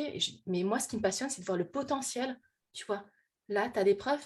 Et comme c'est un chemin que j'ai parcouru, je vois toutes les étapes. Je dis, oh, en fait, Ah. non, tout ce que tu peux Regarde tout ce qui courir, est possible. Ouais, c'est ça. c'est Regarde tout possible. ce qui est possible. Ouais, C'est ouais. ça, en fait. Et c'est comme ça que j'accompagne les gens. Ils me disent, mais les gens qui me disent, c'est bizarre, Ania. Tu vois, on arrive à la fin de l'accompagnement, même en individuel ou même en collectif. Ils me disent, mais Ania, est-ce que là, c'est la dernière séance, mais je vais quand même te raconter un peu ce qui m'est arrivé parce que pour que tu saches, je dis, bon, bah, si tu veux. Mais les gens me disent, mais en fait, j'avais pas besoin de te raconter. Enfin, en fait, j'avais pas besoin de demander à la personne. Et les gens me disent, mais quand même, je vais te dire pour que tu saches. Et là, les gens me disent, et là, je dis, ah, ok, là, je savais pas parfois, tu vois, le trauma ou la profondeur, je savais parfois juste globalement. J'ai vécu, on Mhm. va dire, je sais pas, des violences. Ah, d'accord, ok. Mais je vais pas chercher plus loin si la personne ne veut pas. Tu n'as pas besoin d'avoir le détail, ouais, comme tu dis. Mais après, Mhm. c'est là que j'ai remarqué. Et puis après, c'est là que j'ai remarqué aussi, mais comment tu te vois? Et j'ai remarqué que la perception entière a changé. Donc, et le collectif, ça m'a permis ça aussi. Et puis mon propre parcours de transformation, c'est que, en fait, tu peux vraiment remanier ton traumatisme à Mhm. partir d'aujourd'hui. Et ce que tu mets en place aujourd'hui, ça peut transformer, non pas les faits, mais le regard que tu as sur toi. Et en Mhm. travaillant sur toi aujourd'hui, si on a des problèmes de, je sais pas, j'ai pas confiance en moi, ou je m'aime pas, ou j'ai pas d'estime de moi, ou j'arrive pas à m'affirmer, enfin plein, tu vois, un peu les challenges de un peu tout le monde, bah ok, mais en travaillant sur ça aujourd'hui, en travaillant sur chercher ses ressources en soi, et ça demande Mhm. aussi, ben oui, de la pratique et de l'entraînement, se muscler un petit peu au quotidien, Mhm. bah, à un moment, ben, j'arrive même plus parfois à me voir comment j'étais avant quand. Enfin, c'est pas que j'ai oublié, mais tu vois, j'ai parfois encore du mal à Du me mal à voir te remettre dedans, ouais. où Comment j'étais. je pensais avant? Comment je Qui pensais parce que j'étais? Ouais, c'est ça. Mhm. c'est Parce que c'est loin. Mhm. c'est loin, mais je pourrais, voilà. Mais j'ai du mal à reparler comme avant quand j'étais vraiment en mode, tu vois, en mode victime, Mhm. impuissante, tu vois. Et j'étais dans ce schéma-là. Mhm. Mais Mhm. c'est OK, on accepte ça. Et on va pas se juger. Mais à partir de ça, c'est la matière brute qu'on peut vraiment alchimiser si Mhm. on le choisit. Mhm. Voilà, donc je peux en parler des heures, mais ça, c'est le programme Les Alchimistes qui démarre le 17 octobre. Et puis en plus, moi, comme je suis persuadée des transformations qui opèrent dedans, moi, mon but, c'est d'accompagner que des gens qui ressentent l'appel, qui ont vraiment envie de Mhm. se faire le cadeau. En fait, c'est vraiment un cadeau à se faire, un cadeau d'une transformation. Et je sais en fait la valeur qu'il y a Dedans, j'offre aussi, en fait, on va dire une garantie où les gens peuvent essayer pendant 14 jours sans Mmh. aucun risque. Parce que OK. pour moi, ce qui compte, c'est d'accompagner des gens qui veulent marcher ce même chemin. Ça ne sert à rien de retenir des gens si tu te ressens pas bien dedans. Enfin, moi, ça n'a pas de sens de prendre l'argent pour prendre de l'argent. Tu vois, c'est pas ça. Moi, ce qui me passionne, c'est que plus j'accompagne des groupes, tu vois, et puis moi, je suis aussi enseignée en retour, j'enseigne, mais les gens Mmh. m'apportent aussi. Et j'évolue encore dans ma pratique. Et Mmh. moi, Mmh. enfin, mon but, c'est, tu vois, c'est pourquoi ce programme, ça me tient tellement, tellement à cœur, les alchimistes, parce que dans les personnes que j'accompagne, je sais qu'il y a des personnes euh, qui voudront peut-être aller encore plus loin. Il y a des personnes, en fait, qui m'ont dit, ben, moi aussi, j'ai envie de devenir aussi professionnelle d'accompagnement, d'accompagner des personnes à mon tour. Mais il y a beaucoup de personnes, d'ailleurs, qui veulent ça, qui ont vécu des traumas, qui veulent aider d'autres personnes.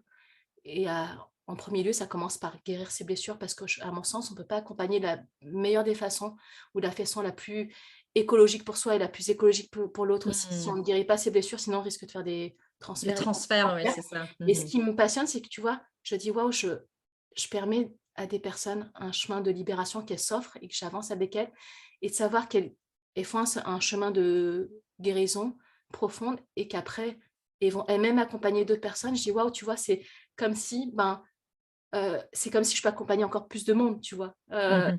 C'est Oui, moi, il y a un c'est un ton effet impact, c'est ça, c'est un effet, l'impact est c'est plus infini, quoi. C'est infini parce que tu sais pas l'effet de cascade, le ouais, c'est ça domino ou et l'effet c'est ça, en papillon fait, comme on qui dit, oui. a du Mmh. sens d'accompagner des alchimistes qui ont tellement alchimisé leur vie, qui vont eux-mêmes aider à alchimiser la vie de d'autres personnes et tu vois, Mmh. quand tu aides une personne, tu sais pas combien de vies, en réalité, tu peux Tant te ren mmh. quand j'aide une personne à Impacté, oui. transformer sa Mmh. vie, tu sais pas combien de personnes ça impacte et non seulement, même si tu es pas professionnel d'accompagnement, mais moi, quand j'ai transformé ma vie, je sais que ça résonne pour mon entourage et voilà. Mmh. Donc tout le monde sera peut-être pas forcément coach ou thérapeute mais il y a des choses qui se transforment chez les autres.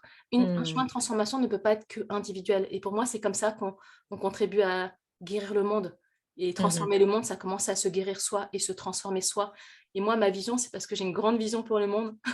J'ai une Mmh. vision à laquelle je crois tellement et je la vois, j'ai envie d'impacter des millions de vies et Mmh. après qui Mmh. viendront des milliards de vies et peut-être je verrai de mon vivant, j'espère, peut-être pas. Mmh. Mais d'autres personnes vont continuer après moi.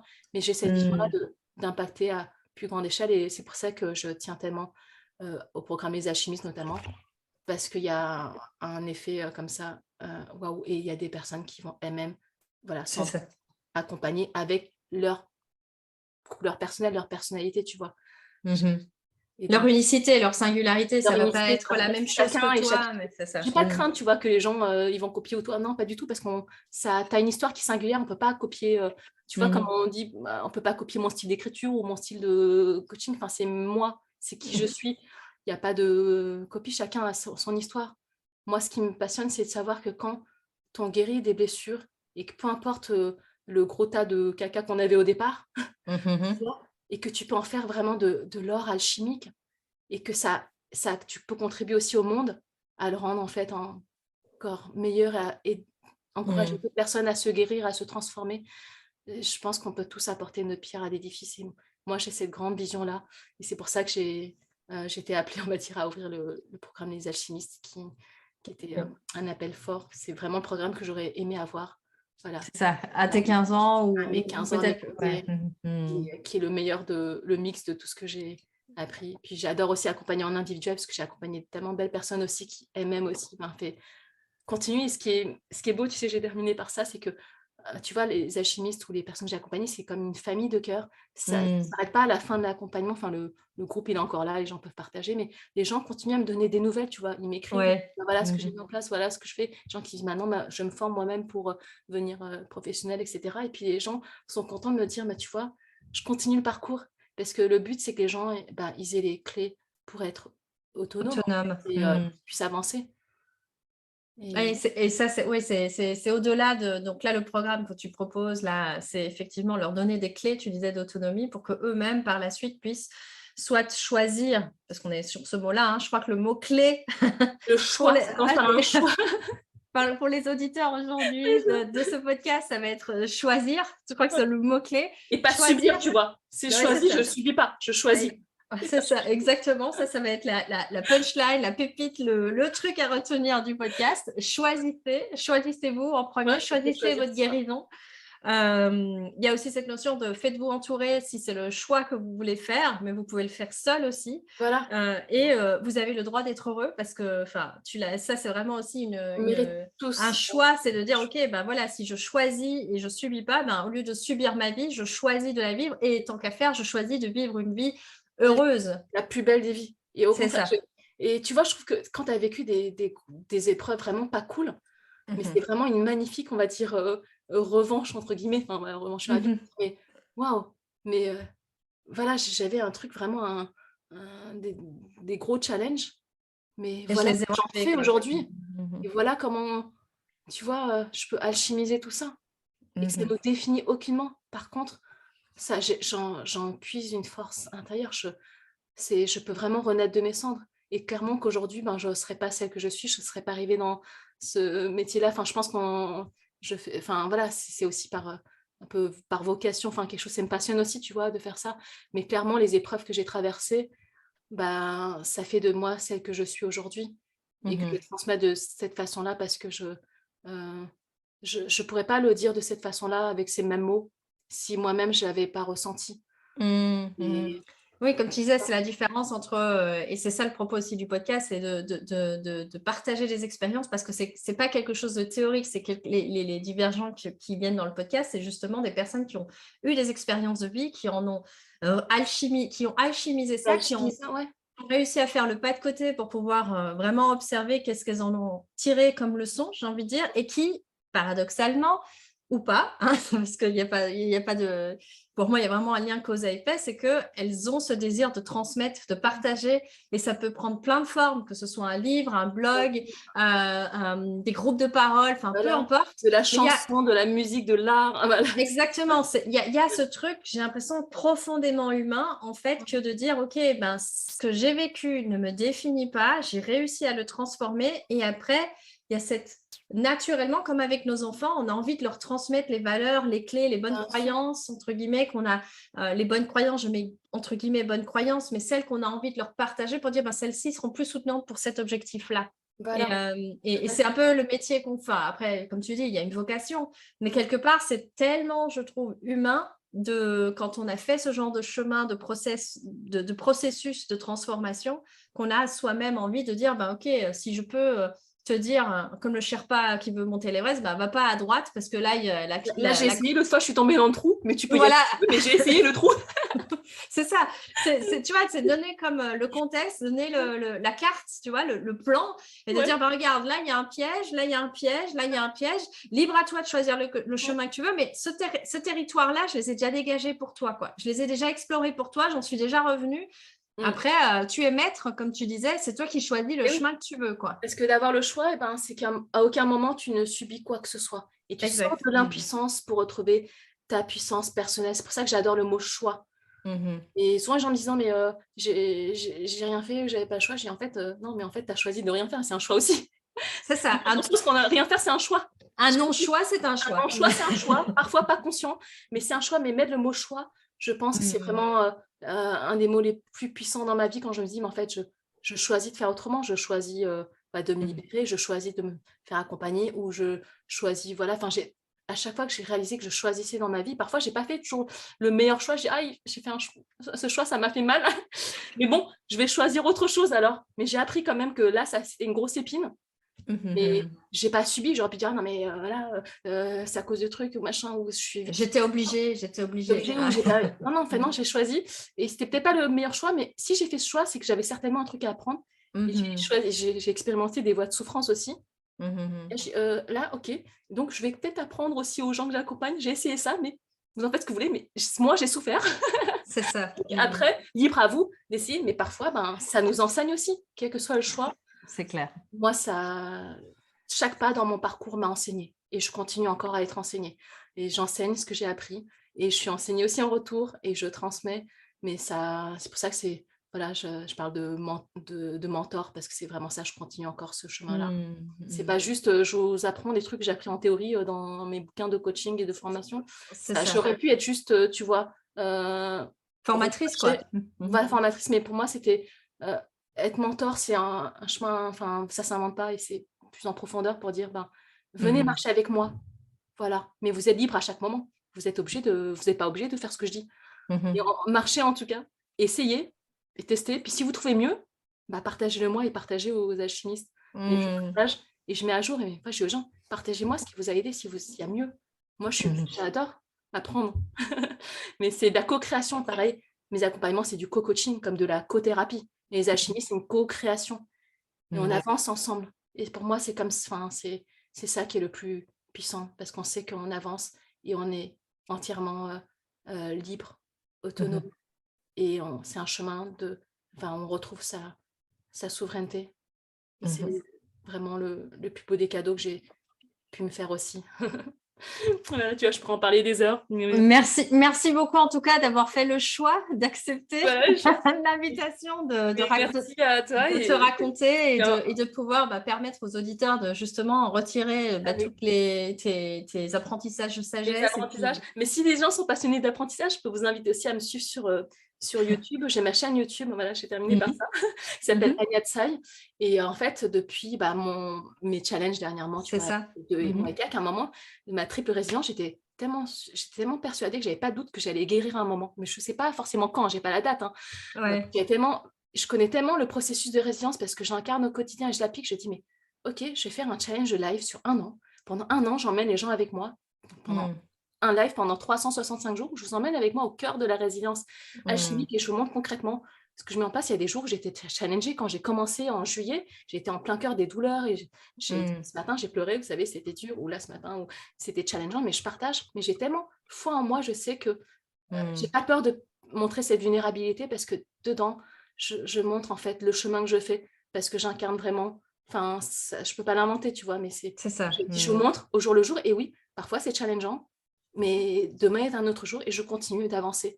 Et ça, voilà, je fais ce cadeau-là au monde, on va dire, pour dire, ben, Tu marches ta parole, je quoi. montre Mmh. je Mmh marche mh. ma parole parce que même moi, je continue encore.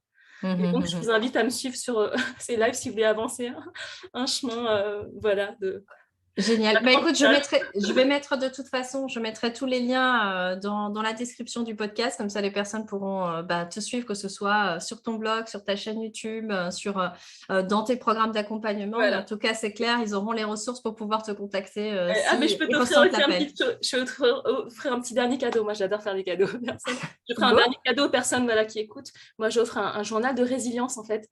C'est Mmh. un journal que j'ai créé voilà, un PDF pour accompagner les gens sur leurs 30 prochains jours, pour leur transmettre une des routines, on va dire, enfin, des rituels les plus puissants pour moi, qui étaient les plus transformateurs dans ma vie. Mmh Et mh. donc, j'offre ça aux personnes. Donc, c'est un PDF qu'elles peuvent télécharger et puis le faire à OK. leur rythme Et et bah, rentrer vraiment au génial. quotidien pour vivre la résilience comme moi au quotidien. Donc, et voilà, je te donnerai le lien pour qu'elle puisse télécharger ce cadeau-là. Super, ben merci d'avance en tout cas pour les auditeurs. On le mettra, en lien pour que les auditeurs puissent en plus profiter de il y a à la fois la session, de clarté, Voilà. aussi que tu proposais et le journal de résilience sur 30 jours qui est en PDF à télécharger alors. Ouais, voilà. Top. Et Ben puis, merci pour cette générosité à la fois dans l'échange, dans le partage, dans la vulnérabilité. Tu nous as partagé, vraiment, voilà tes clés, tes pépites. Merci pour ça. avec J'aurai grand plaisir. plaisir à continuer à te suivre en tout cas, Oui, sur oui. les réseaux et je Merci, te dis, merci.